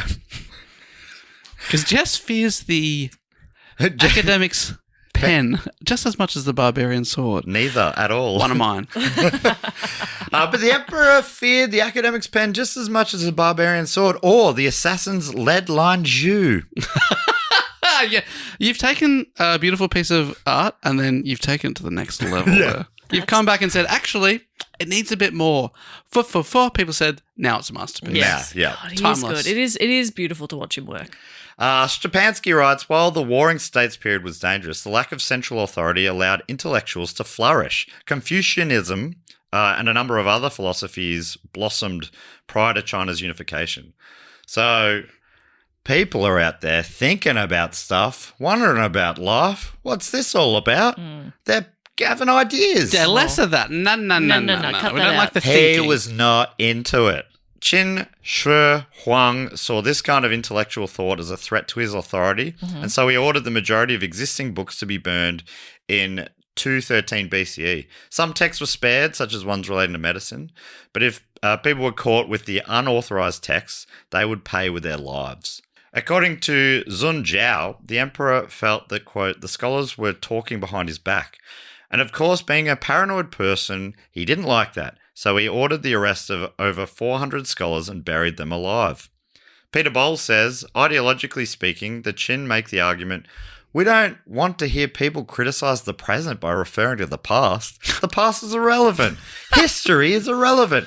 And so you have the burning of books. You have the burying of scholars, of scholarly critics. You've heard that before. History never repeats if you don't think about it. 100% agree. Yep. Flash in the pan. Why look backwards? Always look forwards. That's right. Yes. Yeah. And I think, How can it repeat if I go la la la la la? And I think even in modern day, I think people are smart. Sometimes you hear world leaders say things like, I love the uneducated. It's got a little bit of the old Qin Shi Huang about it, don't you think? Bit of the old China, if you will. So the emperor seems to have been obsessed with finding the secret to immortality as well. He's like, this guy wants to have control over everything, including over death itself. Yeah, the one prick that won't bow down to me. Or will it? Kind of like that weird guy in America. You know that guy who's like obsessed with living forever? Trying to be younger than his son. Yeah. And he's like the slimiest man you'll ever see. Just to look at. Yeah, but on the inside, I'm sure he's doing great. Yeah. He lives on slurry, I think. Yeah, but he'll live forever. A specialized slurry. He's slowly turning into like some sort of worm-like creature. And they are hard to kill. Yeah. Worms. Cut him in half. They just wriggle away. They'll wriggle away. Stepansky writes, as he entered middle age, the first emperor grew more and more afraid of death. He became obsessed with finding the elixir of life, which would allow him to live forever. Midlife crises are great, but he's had an all-timer here. Yeah. When you've got access to everything, you go, geez, what else can I want? How about live forever? Everything? I'll keep everything, but have it forever. For the Smithsonian, Bridget Katz writes, analysis of 2,000-year-old texts dating to the emperor's rule reveals his obsessive quest for the elixir of eternal life. The documents belong to a cache of some 36,000 wooden strips inscribed with ancient calligraphy, which were found in an abandoned well in a county in the southern Hunan province in 2002, relatively recently discovered. These wooden strips, commonly used as writing materials in ancient China, date from 259 BCE to 210 BCE, a period overlapping with the emperor's rule. They're really cool. Look at that. Just like, almost, remember those competitions with paddle pop sticks? You have a little bit of a picture on them, and you have to collect like 5 of them. Yes. They sort of tape them together a bit. Yeah. Paddle pop absolutely ripped off these old Chinese texts. They were like long sort of bamboo, I think, or some sort of like kind of like thin wooden strips, and they'd be linked together and they'd roll out to. That's awesome. Text. Yeah. Cool. But it's interesting. I've seen a few of the documentaries I've watched. People are like, and this is like classic historian stuff, but they go, well, actually, I think this word's been misinterpreted. The last generation of historians thought it meant this, but I think it actually means this, and that really changes the meaning entirely. And that's why I should still have a job. Yes. Otherwise it's like, this has all been locked down. Yep. Agree with everything they said. Yep. Nothing new to true. report. But I guess also they're like, honestly, we have learnt more stuff, and it does change the context. But yeah, in David Mitchell's book about the British monarchy, he talks about that a lot. He's like, they love going, no, I think you'll actually find. So around 10 years ago, This is still from Bridget Katz. From around 10 years ago, Zhang Chunlong, a researcher at the Hunan Institute of Archaeology, discovered text pertaining to an executive order issued by Qin Shi Huang, our man, demanding that his subjects search for an immortality elixir that would keep him alive forever. According to the BBC, the writings express assorted, awkward replies from regional governments who had failed to find a key to eternal life. Though officials in one area, Langya, did suggest that a herb from a local mountain might do the trick. So yeah, a lot of messages just like, yeah, this crazy thing you're asking for, we've had a good look. Yeah. And it's, when I said crazy, I meant reasonable. Very and brilliant. A brilliant idea. We're still looking, but we're close. We're getting close. Definitely keep us alive. Certainly. Yeah. Certainly can't find it if we're dead. Strapansky writes, his court doctors and alchemists concocted a number of potions, many of them containing quicksilver, mercury. We know now that is absolutely poison. That stuff tastes fantastic. Oh my God, a Quicksilver milkshake. Do yourself a favour. Do not do that. Do not do yourself do that. Do yourself a favour and never do that. Dave, you know how much people respect your word. Don't put Quicksilver in a milkshake. Put Nesquik. Oh. No, not even. Isn't that owned by the billionaire guy who doesn't think water is a human right? Anyway, as a result, sorry to get political, as a result, instead of immortality, he gave himself madness and a premature death. Great. Because of the poison of it all. It took him out.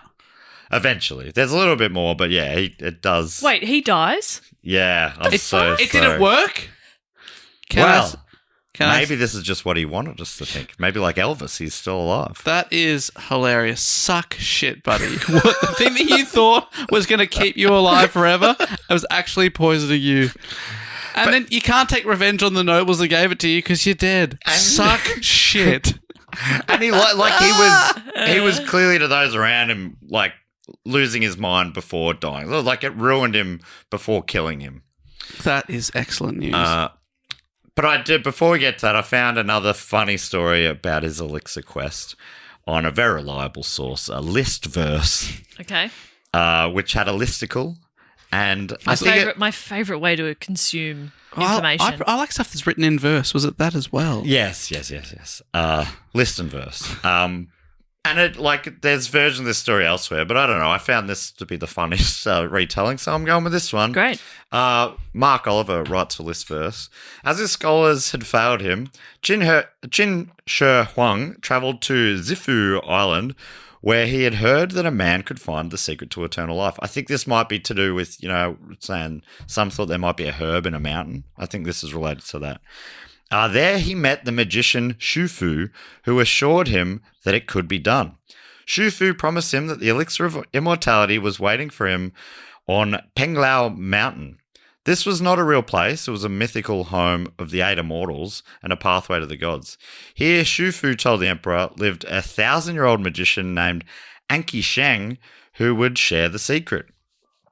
Qin Shi Huang was pleased. He gave Shufu a fleet of ships and let him sail out in search of the elixir of immortality.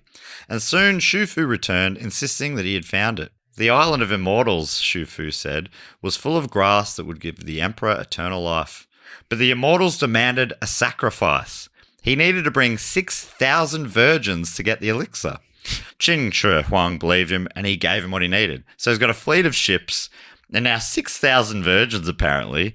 Surely this has been, in the retelling, this has been exaggerated a little bit. Anyway, for the next 8 years, Shufu did not go anywhere near the emperor. He just sailed around the sea with 6,000 virgins. Oh, my God. While Qin Shi Huang patiently awaited for an elixir that would never come. Oliver continues. 1 year before the emperor died, a meteor fell to the earth. On it were inscribed the words, "The first August emperor will die and his land will be divided."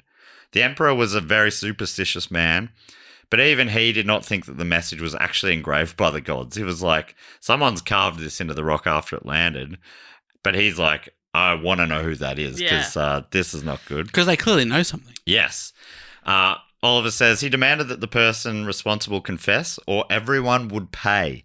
When no one came forward, every single person who lived near the place where the meteor landed was rounded up, thrown in prison, and executed. Fuck. He even had his men get the meteor itself and destroy it in a fire. Yeah. Yeah, try and kill me now, meteor. You set fire to a meteor. Yeah. You must be looking around going, I've lost it. I've gone too far. I'm burning here. a meteor. Yeah. Oh, he's thinking Have you ever chucked a tantrum and halfway through you're like, I'm being unreasonable Listen, here? I'm being Yes. really stupid. Yeah. Yeah. I mean, that's one of the most common feelings I have. Yes. You know, the red mist comes down and I go, wait.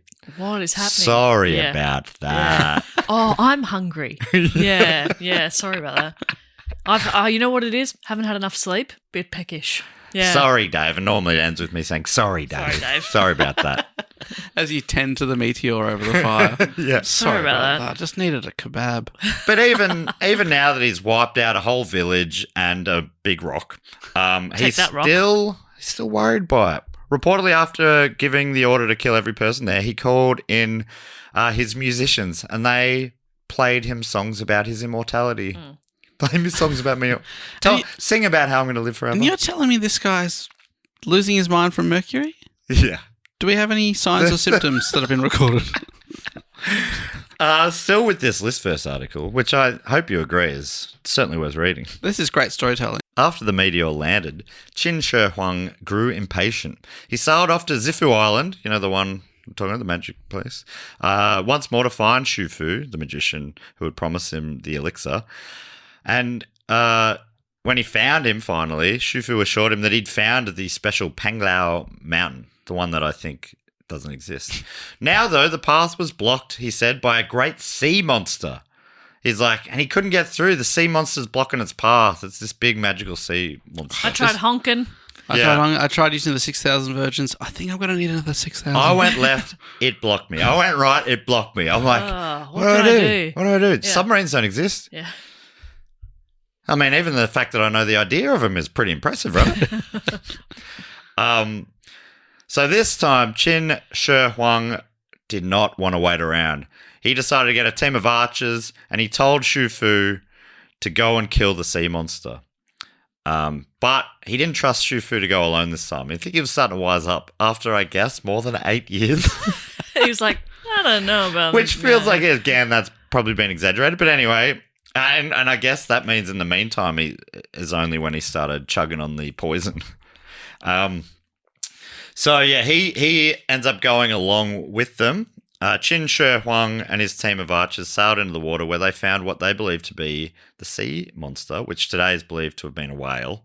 Anyway, the archers opened fire and killed it. Oh, poor whale. This guy's just killing anything in its path. Yeah. When it was done, Qin Shi Huang returned to the island, Zifu Island, and left him. This is the real island. There's a real island, and then there's the mystical island. Yes. The real island's where the magician is. The fake island's where there's older magician. So he left a message on this island for Shu Fu after killing the whale, and apparently this message is still there, carved. Came to Fu, saw an enormous stone, and shot a fish.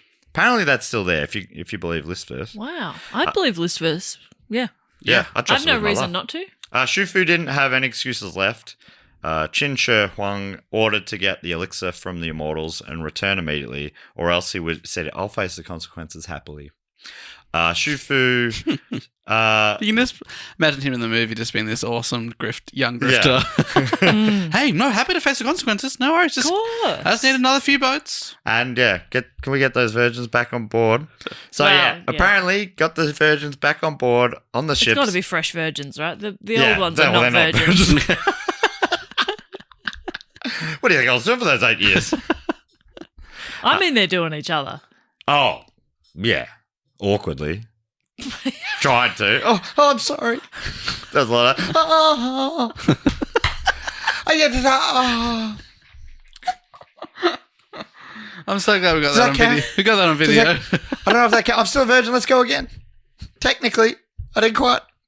But no, he got another 6,000 versions in the ships, sailed off, and Shu Fu never came back. He just Why would He you? was like, he's like, obviously, I don't want to see consequences. Happy to face the consequences. Of course. He's off. Apparently, yeah, he was like, I'm found out now. I can't. If I'm ever found by this guy, I'm gone. So he went to Japan and sort of hid out for the rest of his life. Bit of fun. That's Perhaps. great. Thanks, Liz, first. So, unfortunately, and I have strongly alluded to this, all good things must come to an end. What? And despite the Emperor still chugging down the elixir of eternal life / Mercury, he did indeed die at the age of 49. At the time of his death, he was touring around his kingdom, and he was a 2-month journey from home. So there was a bit of fear from his inner sanctum, what would happen if word got out of his death, and they were so far from the capital. You know, like, could there be an uprising? Yeah, we got to get back quick. Could there be a usurping of the throne? Like, so they're like, we're going to keep this on the down low. His top minister, Li Su, who we talked about a few times, is his right-hand man, and also his chief eunuch advisor, Zhao Gao, decided to keep it on the down low till the royal party had returned to the capital. This is Oliver writing from this great listicle article, list verse. For the next few months, he pretended Qin Shi Huang was still alive, sending out orders of his own that he claimed came from the emperor. Meanwhile, the immortal emperor's dead body journeyed home. Bit of an oxymoron there. Flanked by carts full of rotting fish to hide the smell of his decaying remains. They had to get a dead body back home on a 2-month horse and cart journey. And it's like, I guess we'll keep it as cool as we can, Yeah. but Just put him we're in. not hard in this smell. Why didn't they just put him in a fridge? Don't think they were quite invented yet. What? Yeah. Pre-fridge? I believe someone who was telling me recently that Australians were related to the invention of the fridge. Is that one of ours? Oh, I that's was a like, cool what? Coolgardie safe. And obviously the Hills hoist. Got that. You know the Coolgardie safe, that No. sort of thing you have out in the country, I guess back in Gold Rush days, where you get like a wet sack and you create a breeze sort of thing going on. Yep. Is that, maybe that was it? That Is might that be it? it. So the first fridge. Is that us claiming? It's like, yeah. We had a wet sack. Basically, yeah, it was that and Fisher and Paykel. I made that up all by myself. Yeah. I mean, an Indigenous guy did show it to me, and then I made it up from there. Yeah. That sack was Terra Notarius. Invented in Western Australia in the late 1890s, it served as the precursor to the modern refrigerator. Coolgardie safe. Coolgardie safe. It's a beautiful name. Beautiful name. I like it. I can't believe at the 2000 Olympics opening ceremony they didn't have people dressed up in sacks. 'Cause they definitely did the Hills hoist and Victor Mowers and all these other. Mm-hmm. I don't. They do goon sacks. There were people in sacks at some point. Okay. Well, then I can't remember. I'll stop writing this letter then. 1,000 people in sacks. Maybe they weren't in stormed the sacks. stage. That can't be right. Named after the place where it was invented, Coolgardie, Western Australia, a small mining town near the Kalgoorlie Boulder. Nice. So yeah, they're the inner circle. Mainly these two guys, his top eunuch advisor Zhao Gao, and his top minister Li Su. But perhaps these two, Li Su and Zhao Gao, had an ulterior motive for delaying the announcement, because as it turned out, they were part of a plot to usurp the throne themselves. Instead of Fusu, the eldest of the emperor's 30 sons ascending, 'cause remember we were talking about how there's lots of wives, lots of kids. 30 just sons. Yeah, sounds like it. So the eldest was meant to, even though they were sort of As a estranged mother, from each other. that's my nightmare. You know? Oh, it would stink. Yeah. 30 teenage boys. But remember how many palaces are in town, you know? Spread them out. Spread them out. Spread out the boys. Yeah. So, yeah, they didn't like this guy because Fusu was seen as this, probably he didn't favour them as much, and they thought they'd be shut out from the inner circle. So they wanted to install a younger, dopier son named Huai, and now known to history as Qin Ye Shi. He's like, we'll be able to manipulate this guy a bit more. He can be our puppet if we can get him in instead of Fusu. And it worked. They got their way. So the coup was complete when Fusu was either murdered or convinced that his father wanted him to commit suicide. That is brutal. Brutal. They're like, yeah, Dad's final wish. He said kill yourself. Yeah. So you got to comply. Come on. Yeah. It's in his will. The usurpers brutally killed many more of the royal court, anyone they saw as being potentially threats to their power, including the previous emperor's concubines for fear any of them may be bearing a rival heir. It's pretty grim stuff. A lot of these bodies were found in recent times when the tomb and the underground kingdom, basically, that we're going to talk about in a second, was uncovered. Whoa. Some grisly, like, a lot of bones of young women sort of found, and anyway, the new emperor, who was installed for being weak and manipulatable, turns out he was weak and pretty shit. Oh. Mainly the eunuch named Zhao Gao was calling the shots. Apparently, he tested his sway against the emperor in an infamous. I took off the in an infamous or famous incident called the deer or horse test. Have either of you heard of this test? No. I was unaware of this test. What are you picking, Jess? Deer or horse? Horse. Okay, that says a bit about you. So you're going horse, Dave? I think I'm also... Oh, deer. I'll give you a little more information in a second, but... We were born in the year of the deer. horse. That's true.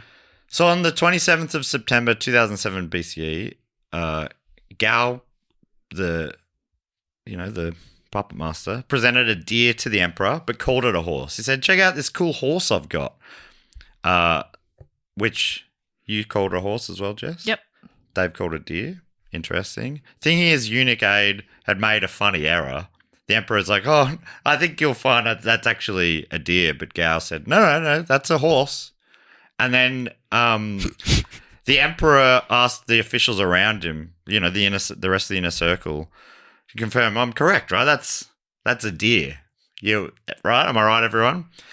Some said, no, it's a horse. Some said, no, it's a deer. Some were like, I'm not getting involved in this. Yeah. I don't know. I don't know. Not sure. And Zhao Gao knew that those who backed up his lie saw him as more powerful than the emperor. That was basically, he was testing the court to see how powerful he was. And then he had those who correctly called it a deer killed for disrespecting him. For the ones who respected the emperor. Oh, wow. / said it is a... Wow. Because I imagine under the old regime, everyone would have been like, that's a horse, whatever you said. That's what King. Yeah, exactly. But the king in this case was correctly calling it a deer. Yeah. So the incident provides the modern Chinese idiom, which translates to point to a deer and call it a horse, which I guess is like the English saying, don't piss down my leg and tell me it's raining. I think it's something like that. Equally beautiful. Yeah. Because our first prime minister, someone pissed on his leg. Yeah. And he said, what are you doing? You're pissing on my leg. They say, no, Edmund It's Barton, raining." it's raining.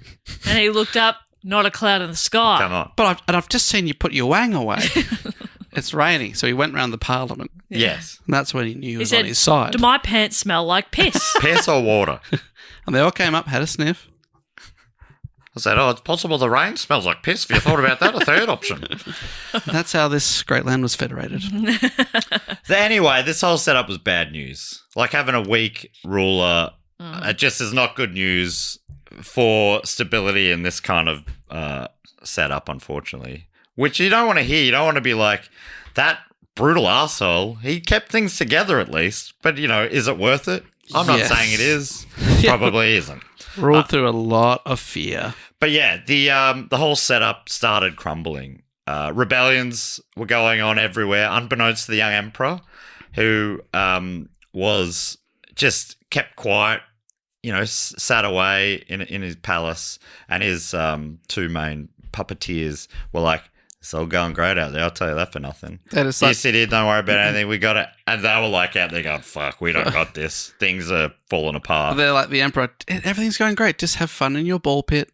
Yeah. We'll come back and play with you later. But we've got to go do some business. Sadly, the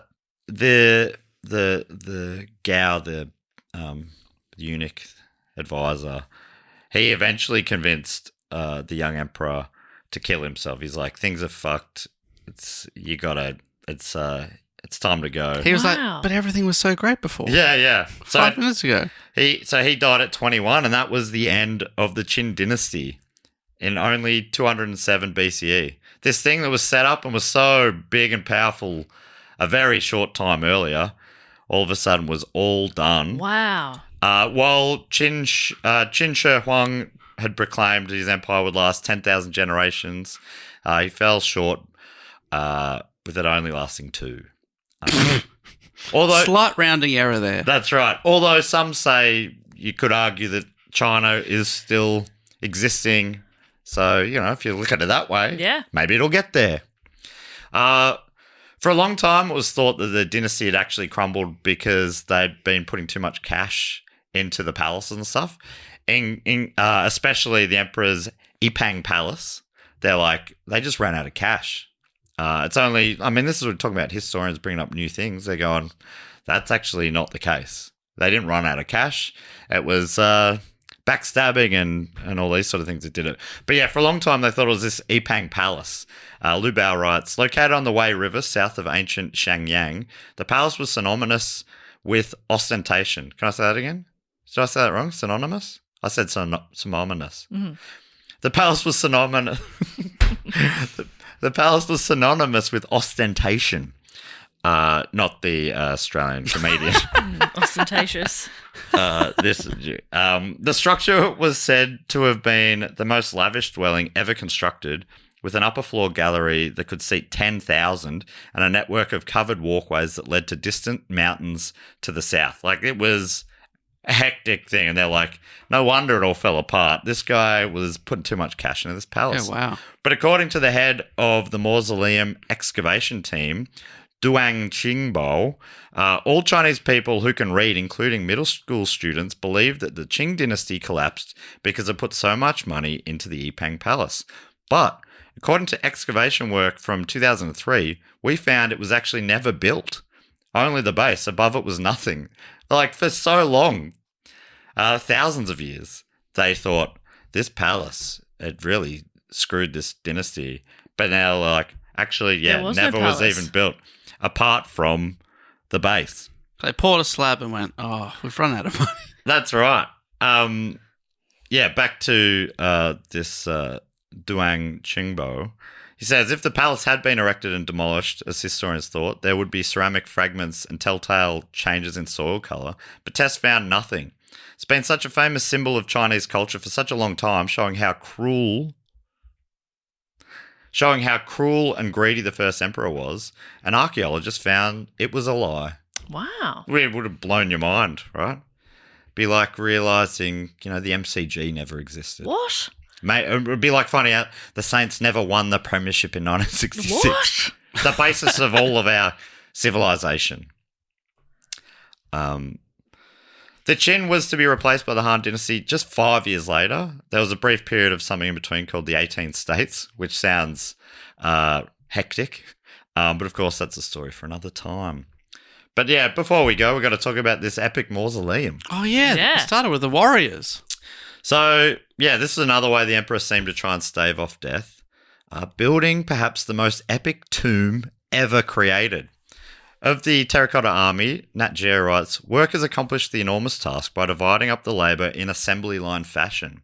And yet no two statues are the same. We've mentioned this before. Each depicts an individual with its own hairstyle, facial expression, and painted details. According to Lu Bao, some of them, the figures appear so strikingly individual that they seem modelled on real people, though that is unlikely. You wouldn't have just... Do you reckon if you're in there making them, you're like, I'll make this one look like me. Yeah. I would live forever. Put me in there. Yeah. Put me in there, coach. Yeah, you give one like a mullet just for a bit of fun. Yeah. And, some say, because it was bringing all these different areas of China together, perhaps he wanted people to make sure everyone was represented over his whole empire. So that's why people had different looks and stuff. Mm. But maybe it's also just naturally the line. You're doing the same mustache over and over, but maybe it's just a little bit different each time. Yeah. Lubao writes, clay, unlike bronze, lends itself to quick and cheap fabrication. Workers built bodies, then customized them with heads, hats, shoes, mustaches, ears, and so on, made in small molds. That'd be kind of fun. Yeah. So I guess they should have been similar with the molds. And while it is famous, this whole thing is famous for the Terracotta Army, that's only the thin edge of the wedge. It's really an entire subterranean city. It's huge, which I think, I mean, if you're like me, I really only knew about the Terracotta Army. Yeah. Yeah. And also much of it is yet to be uncovered Yeah, still. it's like a small percentage has been dug out or something. Like they're just going to be digging for decades. Yeah, exactly. And some of it they're afraid to dig up. They don't want to disturb it. The tomb especially, which I'll talk about in a sec. The curse. Yeah, I mean, it is been rigged up with traps, but also, well, they believe it has Let's been. get Brendan Fraser in there. The only one who's ready for the job. They're also like, our first emperor's been resting there for 2,000 years, and they're sort of a bit respectful of that, which is so funny to think if like, the English who went to Tutankhamun's one, they weren't thinking about that sort of stuff very much. No, and the curse got them. Got them. But also they were worried about just things decomposing and stuff like air. It's been sealed in here for so long. All of a sudden, the air changes and silk and stuff, and paper. They're like, we're going to wait until we're really confident we can do it safely. But anyway, Nat Geo suggests that more than a tomb, the emperor had built himself a second empire, one that would accompany him into the afterlife. It's so wild that really until the 1970s, it wasn't particularly known about. As well as the more than 7,000 warriors, almost 8,000 warriors, archers, cavalry, charioteers, and foot soldiers that guard his tomb, there were also more than 600 life-size horses with timber chariots, which we talked about have since rotted away. Wow. He obviously wasn't happy with only one size of horse, so he also had intricate half-sized bronze chariots and horses there too. So imagine you get to heaven or whatever, and there's like a door, and you can't get the horse in. Yeah, you need a smaller horse. You need a smaller Get a horse. tiny horse. I mean, it makes sense. Think about it.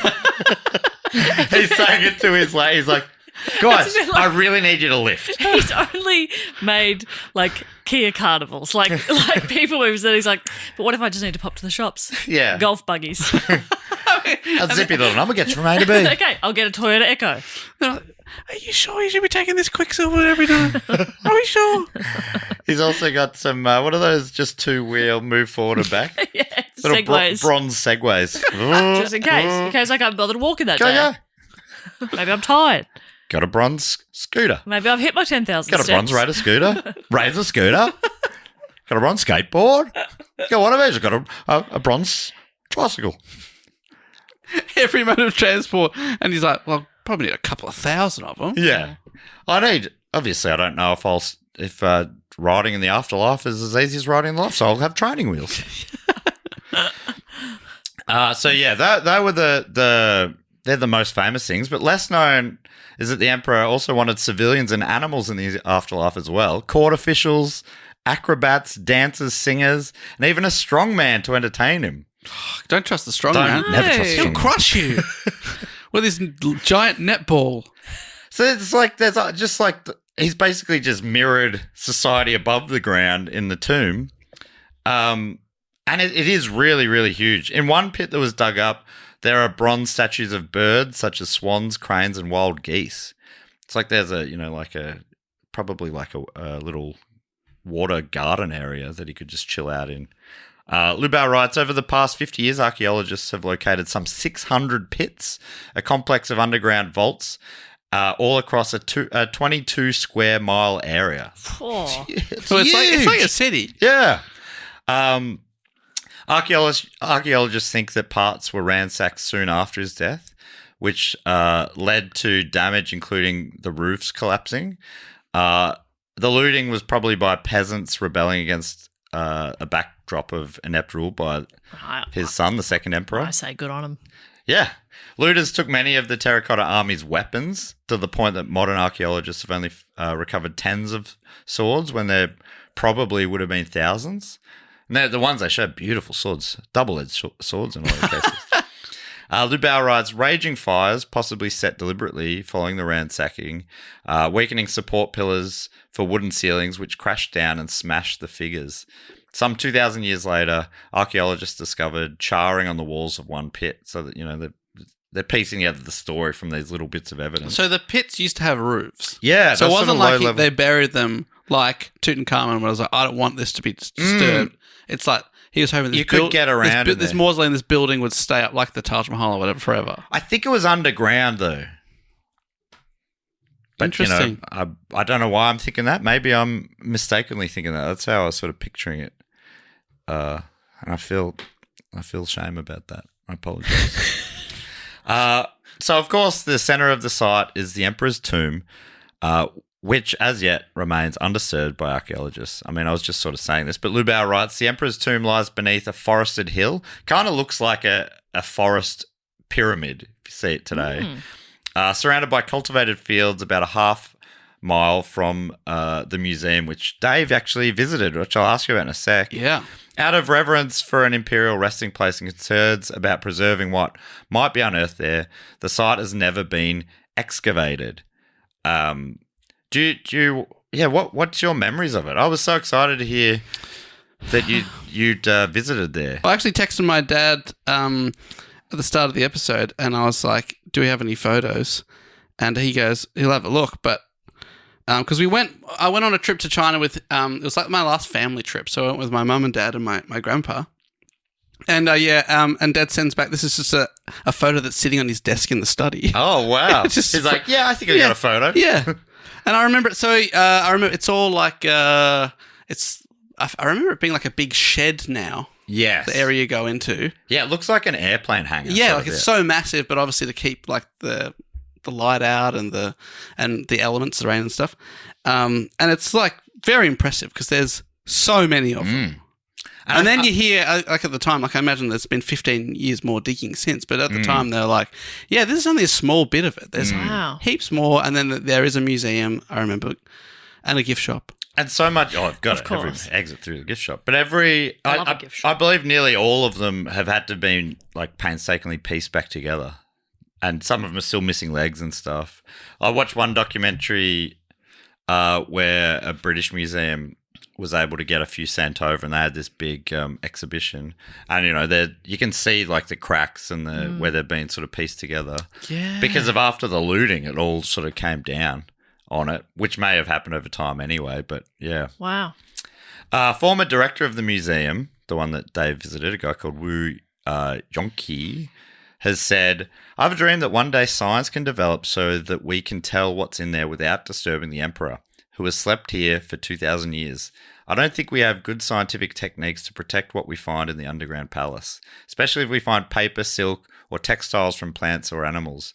It would be very bad if they have been kept in a balanced condition for 2,000 years, but suddenly they would vanish in a very short time. Of the tomb, Britannica writes, the interior is reputedly a vast underground palace that took 36 years to complete, which we sort of know. Around 100 years after the emperor's death, the historian Sima Qian wrote, and we talked about this guy a bit, he's the one, like the famous historian from the following dynasty, the Han. Oh, that was a bit like, oh God, maybe his dad wasn't even some of the real king or whatever. Yeah, that sort of stuff. But he wrote of what was in the tomb. The labourers dug through 3 subterranean streams, which they sealed off with bronze to construct the burial chamber. There's doubt about some of these details. If I was in charge of building my tomb, my main bit, I don't want it to be where a river was. Yeah. Or they have to get rid of a river because it sounds like you're going to be prone to leaking. I want to be away from my bit needs to be dry on a hill somewhere. Yeah, I don't want to be in there, some dank. Yeah, that's not good. But I guess it is built up above but yeah, you're right. Back to this old text, Sima Qian. They built models of palaces, pavilions, and offices and filled the tomb with fine vessels, precious stones, and rarities. Artisans were ordered to install mechanically triggered crossbows set to shoot any intruder. Oh my God, that's It's full like- Indiana it Jones is stuff. Indiana Jones, yeah. With quicksilver in various waterways of the empire, the Yangtze and Yellow rivers, is that right? Yangtze? And even the great ocean itself were created and made to flow and circulate mechanically. Using, basically what he thought was an elixir of life. Yeah. With shining pearls and heavenly constellations depicted above, and figures of birds in gold and silver, and of pine trees carved of jade, the earth was laid out below. Lamps were fueled with whale oil so that they might burn for the longest possible time. This is all wild stuff. Do you think they're still burning? I would assume so. Yeah. The compound was declared a UNESCO World Heritage Site in 1987. I wonder if some of this stuff was, you say Indiana Jones, but this was all being uncovered in the decade or so before that was made. I wonder if they were inspired by it at all. Archaeological excavations on the site continue and discoveries continue to be made. How many times have we done an episode where soon after big developments happen? I wonder. Are they going to get to them? Imagine how cool the main chamber is. I fully see how you treat it with respect and whatnot, but I'd love for science to catch up to be able to show us. They've already they go in with infrared and they have drones going over it, and they've got an idea of what's in there, but obviously they're seeing very vague details, but they can see what's inside of it, which is interesting in itself. That's really cool. Yeah. It's cool. I mean, it is a way to live forever, isn't it? That's through history, right. Most people outside of China have heard of the Terracotta Warriors. It's one of their three biggest sort of tourist exports, right? It's probably the Great Wall, pandas, and the Terracotta Warriors. Yeah, it's and people will be visiting and talking about that for centuries. It's such a fascinating thing. Yes. So, in a way, he kind of got his wish. Yeah, would you be happy with that, or would you be like, whoa, don't dig it up? They do. So what do they say, that you die twice? Once your normal death, and the second time the last time someone mentions your name. Yeah, and he's obviously still alive in the second way.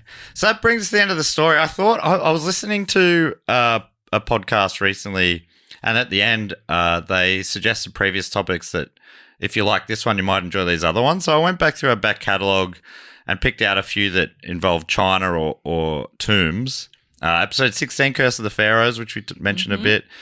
267, Qing Shi, the pirate queen, who was a Chinese pirate in the 18th and 19th century.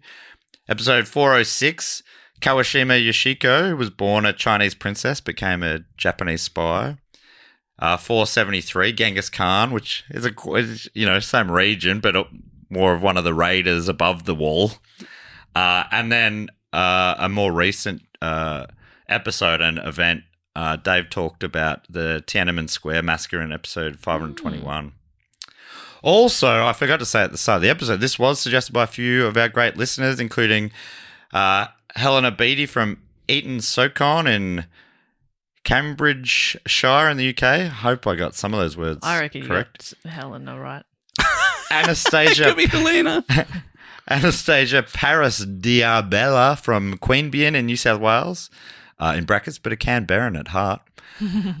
Ariane from Ireland, and Rebecca Bondi from Toronto were the four that suggested it. Great one. Yeah, so maybe a bit of an epic in length, which I do throw out sometimes. It just was one of those stories. I'm like, initially it was going to be mainly about the Terracotta Army, but I found the story of the man behind it quite fascinating, and hopefully the listeners did as well. And crazy to think it's one of those historical quirks or twists of fate where he wasn't even destined to be the emperor. Yeah, it was just some people behind the scenes manipulating things. And then he's the one that stepped forward and unified China at that time, and like you say, that affects a lot of Chinese history. And you'd think probably that his dad wasn't meant to be, all these little things. And so you go, the people who tried it again with one of his sons, you go, you can see why they think this can work. Just not in this case, I'm afraid. Yes. Who knows if his eldest son would have done much different, I don't know. I think Dan Carlin from the Hardcore History podcast talks about how when you get kings and queens, it's like a historical crapshoot because they're inherit the throne or whatever, and some of them are these obviously really naturally gifted great leaders, and others either have no desire to be up there or are just so inept or too young or whatever, and it just can fall apart really fast. Some that are so inbred that they just like struggle to function as people, let alone, listening to David Mitchell's book about some of the French and then their relatives in England just being like unable to rule at all or eat properly, which is, I think, shows the system works. It's a great system. Yeah.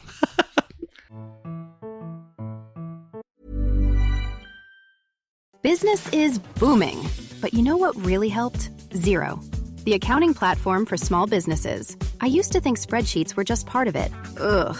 But real-time cash flow? Wow. Invoices that chase themselves? Even better.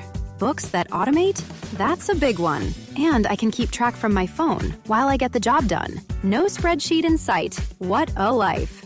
Do right by yourself and your business and search Xero for your free trial. Conditions apply.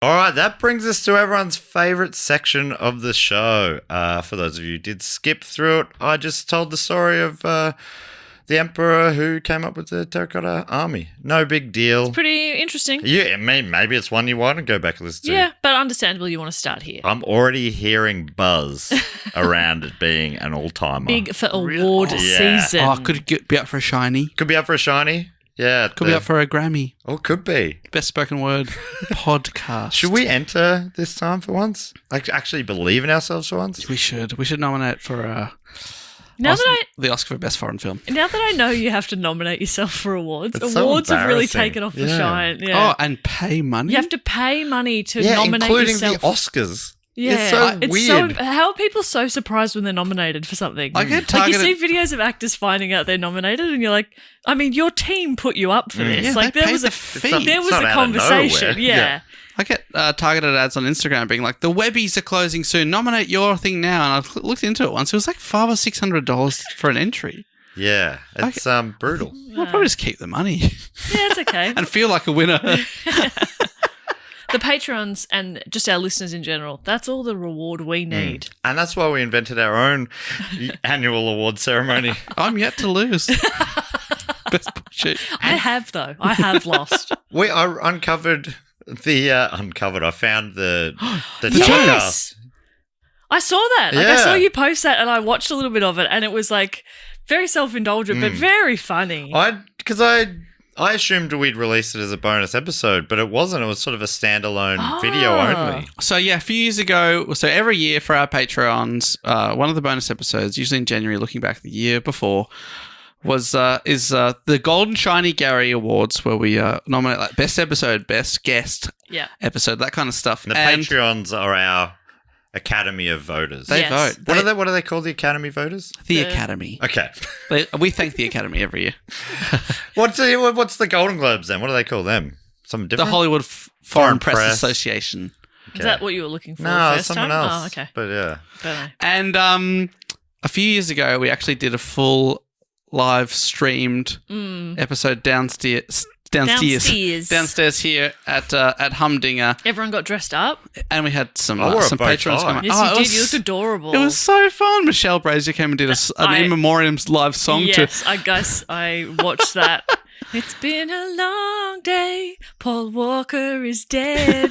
So funny. It was a great fun time, and we had a lot of previous guests come and actually receive trophies. It was really awesome. We won for Who Knew It or something. Yes! Yeah. God, that feels Matt good. goes, it feels like I should be making the acceptance speech, and we're like, no. And were you talking about it? We're going to do it every Olympiad or something? Yeah, we're calling it the Gary ad, which I think it might be the next year or the year after. Yeah.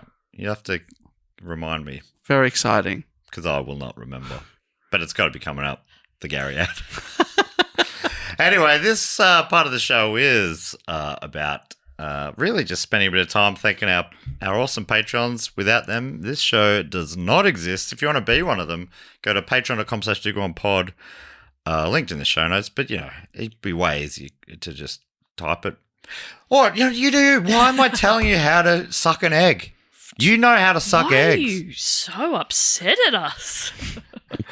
So, there's a bunch of different rewards or whatever you get if you sign up there, depending on the level you're on. Jess or Dave will be able to fill you in more. Hey, we've got over 300 bonus episodes, including multiple Golden China Gary Awards and that previously mentioned episode, the video episode. You got us to get access to live shows before anyone else. You get discounted tickets. Be part of the Facebook group, which is a genuinely lovely part of the internet. Yeah. You get to vote for topics, and you just get to be a big part of the show, including you get to write into the show with a section that we like to call, Matt, I believe it's called the Fact, Quote, or Question. That's right. It has a jingle. And would I be correct in saying it sounds something like this? Fact, quote, or question. Ding! Wow, he often remembers the sing, and she sometimes says the ding. I don't think I've ever dinged. You've never dinged? I don't think so. Does that feel good? Really? That's incredible. And she does the ding. I'm tingling. I'd be so happy Dingling. for you to be the dinger. I'm dingling Do you right wanna now. I don't want to be the dinger. Okay. Thank you, though. Hey, happy to be the dinger of I the want to show. be the singer. Yeah, oh, mate, you're a dinger, all right. And this is a part of the show where Matt is in charge of collating these. People write into the show. They get to give themselves a title. This is people on the Sydney Scheinberg Deluxe Memorial Package Rest in Peace level or above, which is a sort of our premium tier. I also forgot to mention, if you're on the bonus episode tier, you also get the video feed and also an ad-free feed. Oh, my God. So people are... It's happening right now.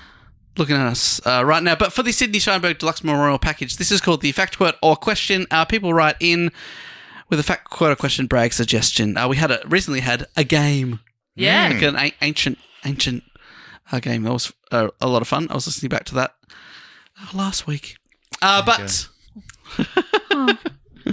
Matt. We recorded it last week. You mean you heard it last week when we were No, saying what I did was Oh, it doesn't matter.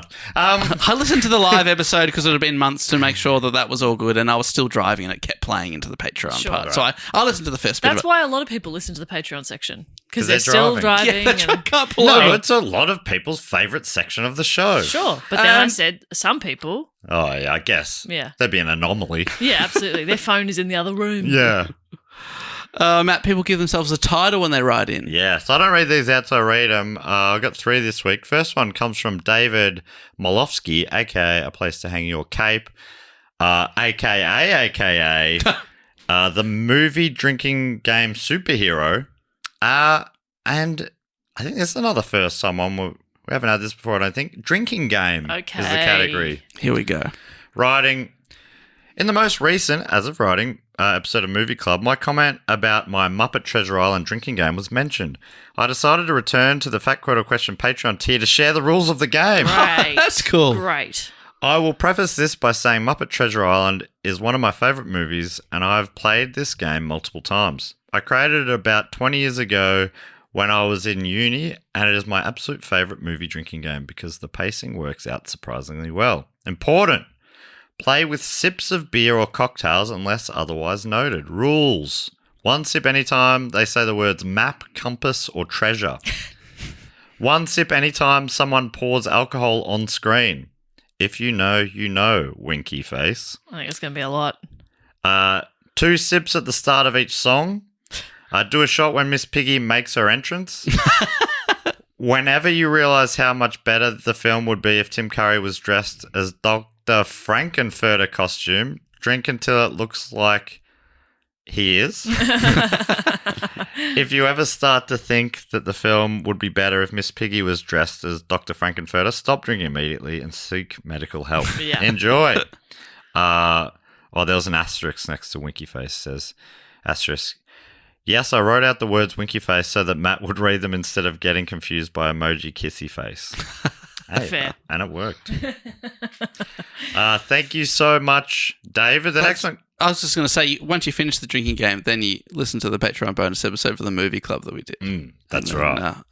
I think that was also improved with alcohol. Yeah. Thank you so much, David. Next one comes from Keith Green, a.k.a. Can I ask to be given one? Oh, do either of you want to give Keith his title? Keith Green. Okay. I feel like it should be a bit of a blank the mind sort of thing. Sure. Okay. I've got it. Okay. I got the first word. Okay, go. Commander. Commander. Oh, that's the first one? Yeah. Okay. And then I'll say the next one? Yeah. Okay. Because I was going to do a bit of a word association thing. That's why I sort of... Okay, sorry. Okay. Yeah. Would you? All right, let's start again. No, that's good. Commander's the first bit, then I'll get the second bit going. So I think of Keith. Flint from The Prodigy. Flint is for fire. Fires keep you hot. Commander hot. Perfect. Commander hot. Okay. Sure he was going to go off alliteration there. Commander campfire or something. But no, I think Commander hot is better. I agree. It is way better. Commander hot? Are you kidding me? Commander campfire is like, what? That's the saddest. Dumb. No, that's so dumb.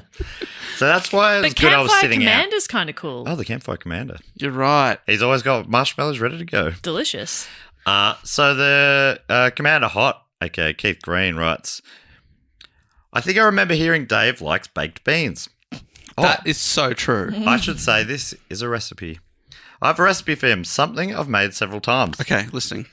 Sorry, I don't know the conversions right off. Preheat the oven to 400 degrees Fahrenheit, in brackets, Celsius, question mark. 1. 2 16-ounce OZ. Yeah. 2 16-ounce cans of pork and beans, rinsed and drained, set aside. 2. In a bowl, add quarter cup molasses, quarter cup brown sugar. Holy shit, this is a dessert or a main course. Quarter cup tomato sauce / ketchup, quarter cup chopped onion, 1/8 of a cup yellow mustard, 1/8 of a cup sweet Baby Ray's barbecue sauce, 1 tablespoon Worcestershire, teaspoon smoked paprika, salt and pepper to taste. Mix that shit up. Now, 3, pour the beans into a 9 by 9 inch dish. Pour the mixture over and gently mix together. 4, cut 4 strips of bacon into 1-inch pieces and place on top. 5, cover with aluminium foil and bake for 45 minutes. 6, take the foil off and bake for another 10 minutes. Let me know how it all turns out. Anyway, I love you guys. You all are a treasure, and I appreciate all the laughs you've brought me. I look forward to many more. I regret not doing that with an American accent. I think I could have absolutely... I should have known as soon as it was Fahrenheit and then can of pork and beans. Yeah, I've never... I don't know. We don't have pork and beans here commonly. Well, I think that the recipe, the end of it sounds like it's going to be fantastic. But the thing that surprised me most is that you rinse the pork and beans. Yeah, you got to rinse the beans. Do they usually come in a tomato sauce like our baked beans? Oh, and you're rinsing their sauce off and making your own? Is that sort of the idea? Maybe that's the idea. Or I rinse kidney beans. But yeah, that's because it comes in it doesn't come in a sauce. It more comes in a goo. A gooey. Yeah, it is gooey, isn't it? That's interesting. I actually I'll forward this on to you, Dave. Please do. I love the sound of it. Does that Commander Hot make sense? And if Commander Hot has a photo of it, I'd love to see what it looks like too. That'd really wet my whistle. Wet your whistle mean having a drink? I didn't enjoy that. Yeah. Gotta wet my whistle. Whet your appetite, I think is what he's saying. But that's all right.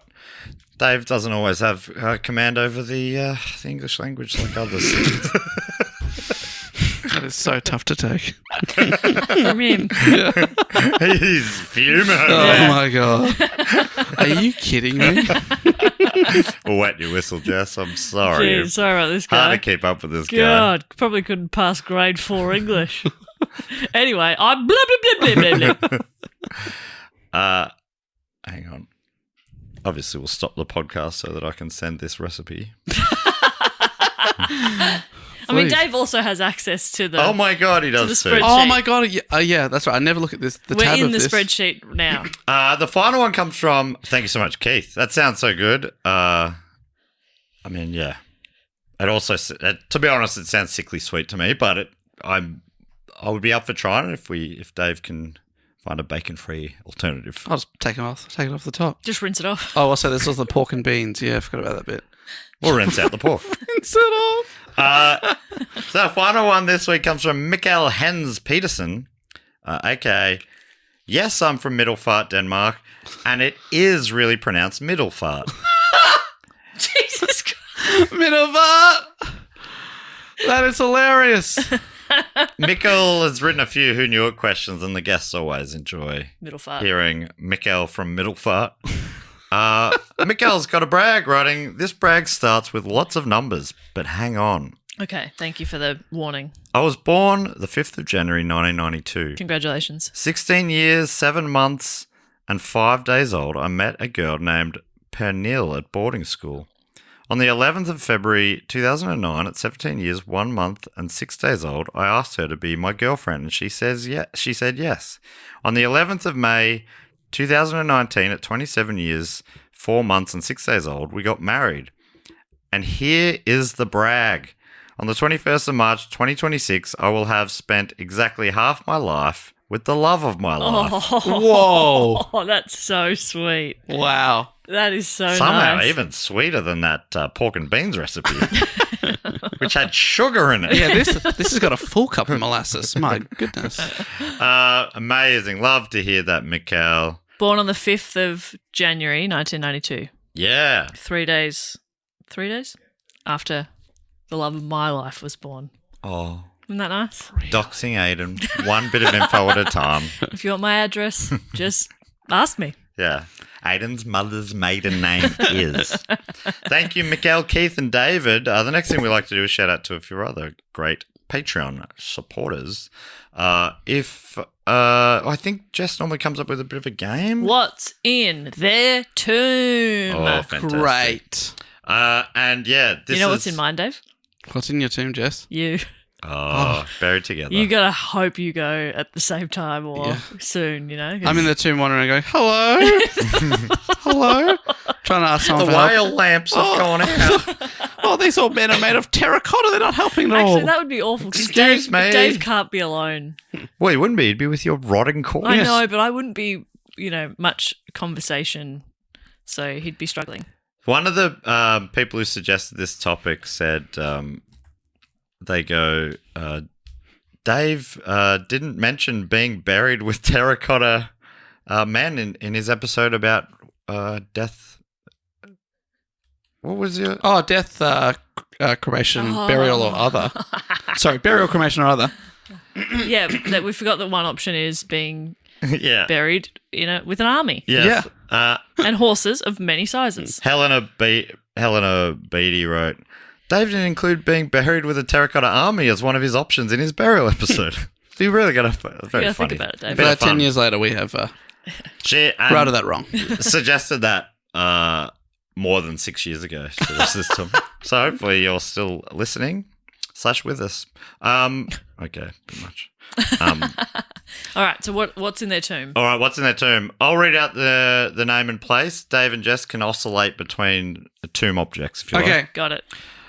First up, thank you so much for your support from Glendale in WI, maybe Wisconsin in America. It's Jay Swan. Lifetime supply of canned pineapple. Oh, stay sweet.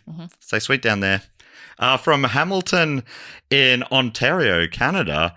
Thank you so much to Dennis Austin. Dennis Austin is buried with a fully working ice cream truck. Oh, hell yeah. Oh, hell yeah, brother. Enjoy the soft serve, brother. From Lethbridge in AB, maybe Alberta, Canada. Thank you so much, Alexis Reed. Alexis Reed is buried with their pet cats. Oh, yeah. Live? No. No. Well, that's because then they've crossed over too. Exactly. Is Alexis on Fire Canadian? Yeah, they are from, I think, St. Catharines, Ontario, which is near Toronto. There you go. Next up from Address Unknown, can only assume from deep within the Fortress of the Moles. Thank you so much to SC and Savage. SC and Savage has been buried with a large novelty hat collection. Ooh. Different sizes, different eras, different bits of fun. Can have a bit of fun. Do some plays in Dress the afterlife. ups. Yeah, that's nice. Oh, I'm John Wayne. That's fun. That's fun. Also from Address Unknown, assuming once again deep within the Fortress of the Moles. Thank you so much for your support, Pranit Valab. Pranit is going to be buried. Just made it seem like. Anyway, going to be buried with a Olympic-sized swimming pool. Oh, great. And is it full of water? Yeah. Mercury? No. No, that'd Just be weird. Classic old H2O. A little bit of piss. Classic like pool. every pool. A little bit of secret ingredient. Barberton in God's country, Ohio. Thank you so much for your support. Emily Jivan. Emily, harking back to Commander Hot, this is so amazing. She's buried with 10,000 cans of baked beans, just in case. Oh, you never know. You never know. They surely they don't go off. Yeah, prepper. From West Kelowna in British Columbia in Canada, I reckon. It's Reese for Cash. That's an incredible surname. Reach for cash. It really does sound like reach for cash. Which is fantastic because Reese for Cash, maybe. in Reese's tomb is 1 million of every currency. So a million yen, million USD, Cash. million AUD, cash. That's great. And in some currencies, that's a fortune. In others, that is chump change. You're getting a packet of chewing gum. That's right. And finally, from Kirkland in Washington in the United States, it's Andrew Hash. Andrew Hash is buried with 50,000 albums on CD. Unfortunately, forgot to take No. Why are CD you doing player. this? Why are you doing this to Hashy? Unfortunately, Andrew Hash. But he's buried with Doug Panasonic, who has his whole company's collection there of players. Yeah, but it's separate tombs. There's a big wall in the middle. Yeah, but the close. speakers are in the wall, Soundproof walls. and that. Yeah. Sorry, Andrew. Yeah. I mean, you can still read the liner notes. That's a bit of fun. That's fun. And trying to remember. I think I remember this one. No, we're like, nah, nah, nah, something. Na na na na na na na. God, they read all out the nas. Na na na na. Did you notice anything in common with a lot of those people? A lot of those people are from a beautiful part of the world called North America. Yes. A place that we are visiting in September, specifically the country of Canada. A lovely part of the world to visit or live in September, particularly if you are in the area of Vancouver, Calgary, Montreal, or the aforementioned Toronto. Oh, hey. Toronto. Those places are all going to be having a little visit from Dougal on. It's no coincidence that all the people we're reading out today, and probably for the last few weeks, is because you get discounted tickets if you sign up to the Patreon. That's right. On the shout-out level or above, I That's believe. right, and the code is still active for those shows, so you will get a 10% discount on all tickets. So if you buy 50 tickets, think about how much money it's you'd be able to afford to put $1,000 in your tomb. That's how much you're saving. Enjoy. You're saving afterlife kind of cash. Thank you so much. Is there a chance that we've missed a name? Missed a name? That's say, my father. Do we say Ashel Bashels? No. Okay. No, we did not. So I'm going to go back around and say one last name from Toronto. Yeah. Big city, Ontario, Canada. Ashy Bashy or Ash-E Bashes. Or Ash-E-Bashes. Oh, they're eyes. Okay, because there's Or Ashel Bashels. I can't tell if it's an I or an L. Yeah, how can you tell? I'll copy and paste it. Let's see. Copy and L paste. for London. Oh, Ashel Bashel. Dave? Let's do one together. Yeah. Okay, clear the mind. Yeah. Clear the mind. Okay. Way ahead of you. No, let's just say it at the same time. Okay. Ashel Bashel has been buried with a large collection of inflatable bull horns. Wow. Actually, I reckon that could be a world record for the largest collection of inflatable bull horns. Unfortunately, it's in a tomb inaccessible to Guinness World Records, so they won't get the certificate. And are they, is it air sealed? Is it the kind of thing where you wouldn't want to waste it blowing any up? Probably, yeah. I don't understand science. Yeah, absolutely. We know. That is abundantly clear. Unlike the air in this sealed tomb, it is not abundant or clear. It's foggy. I'm nervous about the quality of the air. So the next thing we need to do, and this is a wild week for the Triptych Club. We've got so many inductees. I don't know what was going on 3 years ago, but I love it. You're going to be okay, Dave. I think I know maybe... Oh, no, I don't know. Do I know? I think maybe 3 of these might have... Hang on.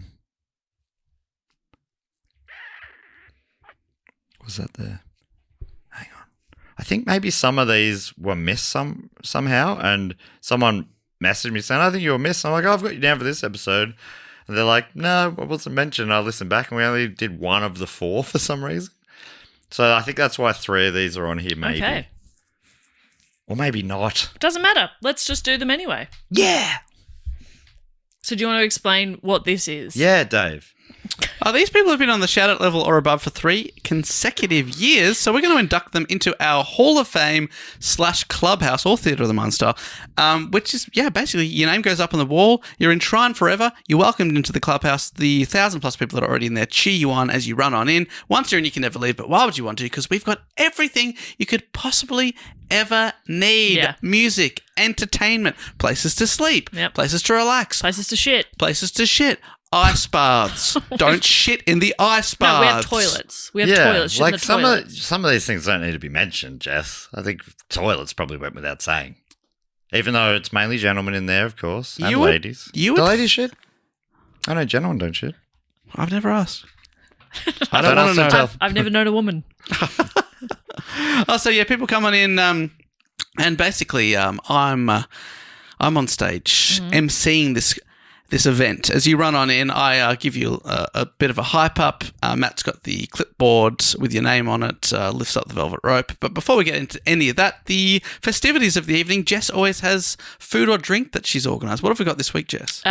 We have got stuff that I found these huge jugs of liquid, like booze, in a tomb. Oh, great. So I thought we'll just have a bit of that. All right, that's the good stuff. Yeah, you know? I'll put ice in it. It'll chill, Yeah, chill out. It'll be pretty good, I reckon. It's going to be so good. I'm so looking forward to hearing Dave lose his mind as we go through this list. I've just added 3 more of those ones that were missed before. So could they not be next week? No, they've been waiting for a year. I reckon one more week they'd be all right. They got on the top of the list. I always book a band or an entertainment group, and this week is no different. You're never going to believe who I've got this week. Who? I've got Canadian hip-hop group Dream Warriors. Wow. According to their wiki page, recognised as the pioneering musical force of the jazz rap movement, but then it's got a little asterisk next to recognised saying, in brackets, by whom? Which is brutal. But brutal note. Some of their songs have millions of plays on Spotify, so I cannot wait to have Dream Warriors, formed in 1988, performing such hits as Wash Your Face in My Sink and My Definition of a Boombastic Jazz Style. Yes. I really want to listen to that. Yeah. Me too. All right, so I'm on the door. I've got the names. Dave is going to welcome you in. He's the host of the evenings. He's up on stage emceeing. He's hyping up the 1,000+ people already in there in the club, and which is, I think, is still a fresh meme. And Dave, he'll do a bit of weak wordplay to welcome you in. Okay, because he's got such a long list, you need to keep the flow going. I'm going to keep the flow going. No, I don't want to hear any commentary There'll from you. There'll be no commentary from me. We're just flowing. Thank you. It's going to be, I'm going to get in a flow state, much like I assume the Dream Warriors do. Correct. Yep. By whom?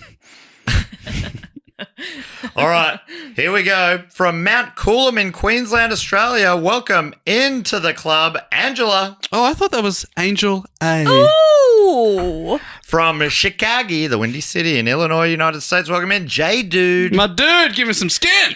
From Carreri in MS, maybe Mississippi in the United States, welcome in, Jasper Sauls. Favorite movie as a kid? Casper.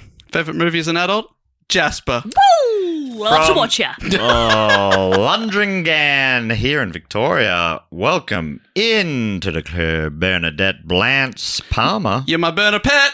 Woo! Oh, give you a little pat. From Latham in the Australian Capital Territory. Welcome into the club, Jessica Yao.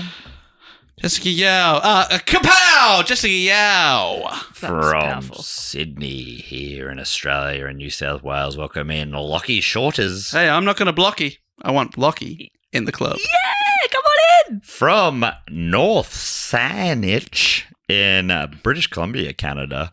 Welcome to the club, Diana Tromac. More like Diana Cho Maximum Respect. Yes, boop, boop. From address unknown, can only assume from deep within the fortress of the moles. Please welcome to the club, Daniel H. H probably for Hook. Oh, I was going to say H, probably for hero. Oh, Yeah. maybe. Might be right. From Skye here in Victoria, Australia. Welcome into the club, Sean M. Sean, you make me happy to be born. Yes. From Salt Lake City, Utah, home of the round mound of rebound. Welcome in, Ryan King. I'm crying without Ryan. You're the king. From Watertown in MA, Maryland, in the United States, it's Hannah Lutawassa. Oh, Lutawassa. I thought you were going to go with Lordawassa. Okay. Lordawassa. I was going to say, some people can't live without water, but I can't live without Lordawassa. Hannah Star. From Thirsty. Doncaster in Great Britain. Welcome into the club, Amy G. Amy Groves, based on email, possibly. Oh, I was thinking this was going to stand for Amy Great. This person I've met tonight. Woo! And finally, from San Francisco, home of the 49ers, sort of. Their home ground's actually in another city in California in the United States. Please welcome into the club, Dilara Galiak-Berova. Hope this night is never Galabeki over. Oh. Yeah, fantastic. All right, welcome into the club. I mean, this is what an injection of youth and enthusiasm we've Yes. got here. Dilara, Amy, Hannah, Ryan, Sean, Daniel, Diana, Lockie, Jessica, Bernadette, Jasper J, and Angela. Make yourselves at home. Let's party. Let's party with Dream Warriors. But before we get to Dream Warriors, we do have one inductee into the Triple Triptych Club. Amazingly, this is a club for patrons who've been supporting us on the Shout-Out level or above for 9 straight years. For this one, we have a bit of a solemn ceremony. Dave will give you a compliment and a salute. Jess will give you a kiss. And I will give you the keys to a classic episode so you can be the custodian of it and look after it with your cotton gloves. Yes. Which we also give you.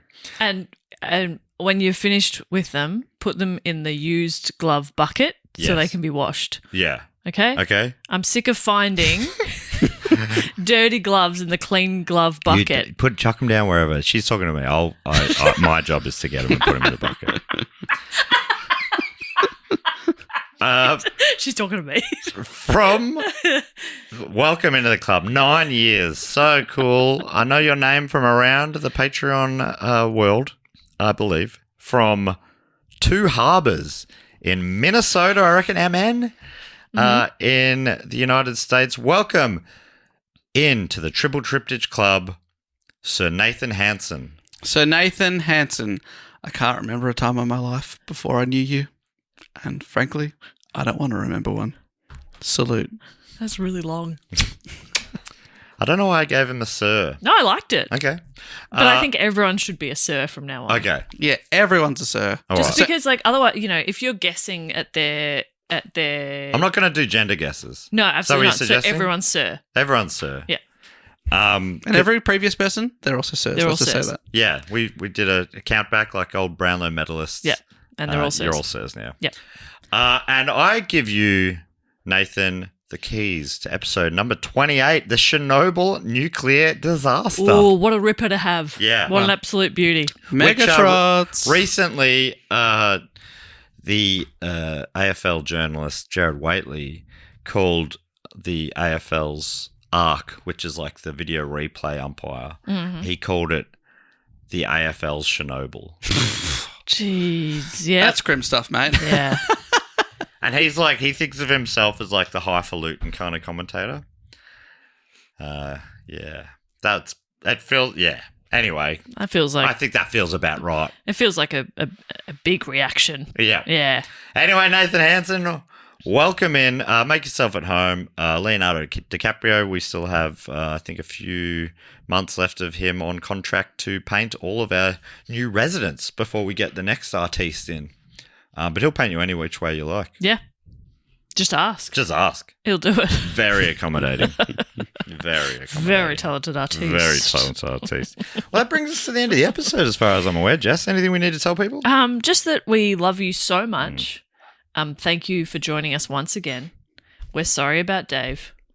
Me too. We'll have a word with him. Yeah. Thank you. If you'd like to suggest a topic, anybody can. There's a link in the show notes. It's also on our website, which is dogoonpod.com. And you can find us on social media at dogoonpod or dogoonpodcast on TikTok.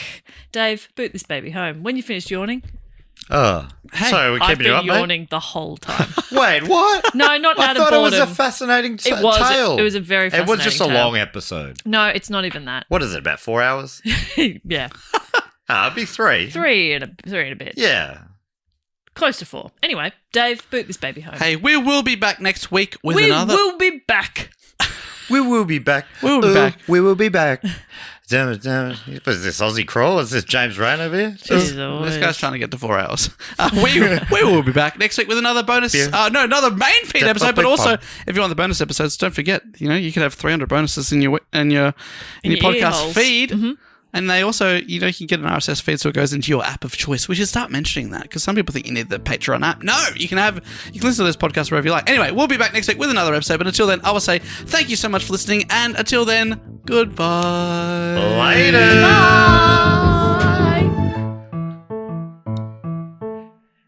This podcast is brought to you by Squarespace. Squarespace is, of course, the all-in-one website platform designed to help you stand out and succeed online. Whether you're just starting out or growing your business, Squarespace gives you everything you need to claim your domain and then showcase your offerings with a professional website. Dave, do you mind if I jump in? Because I can't keep the secret anymore. I love Squarespace. I honestly love them. Me too. And with Squarespace's collection of cutting-edge design tools, anyone can build a bespoke online presence that perfectly fits their brand or business. Now, I'm reading that bit, but this bit I'm not reading. I freaking love Squarespace. Now I'm back to reading.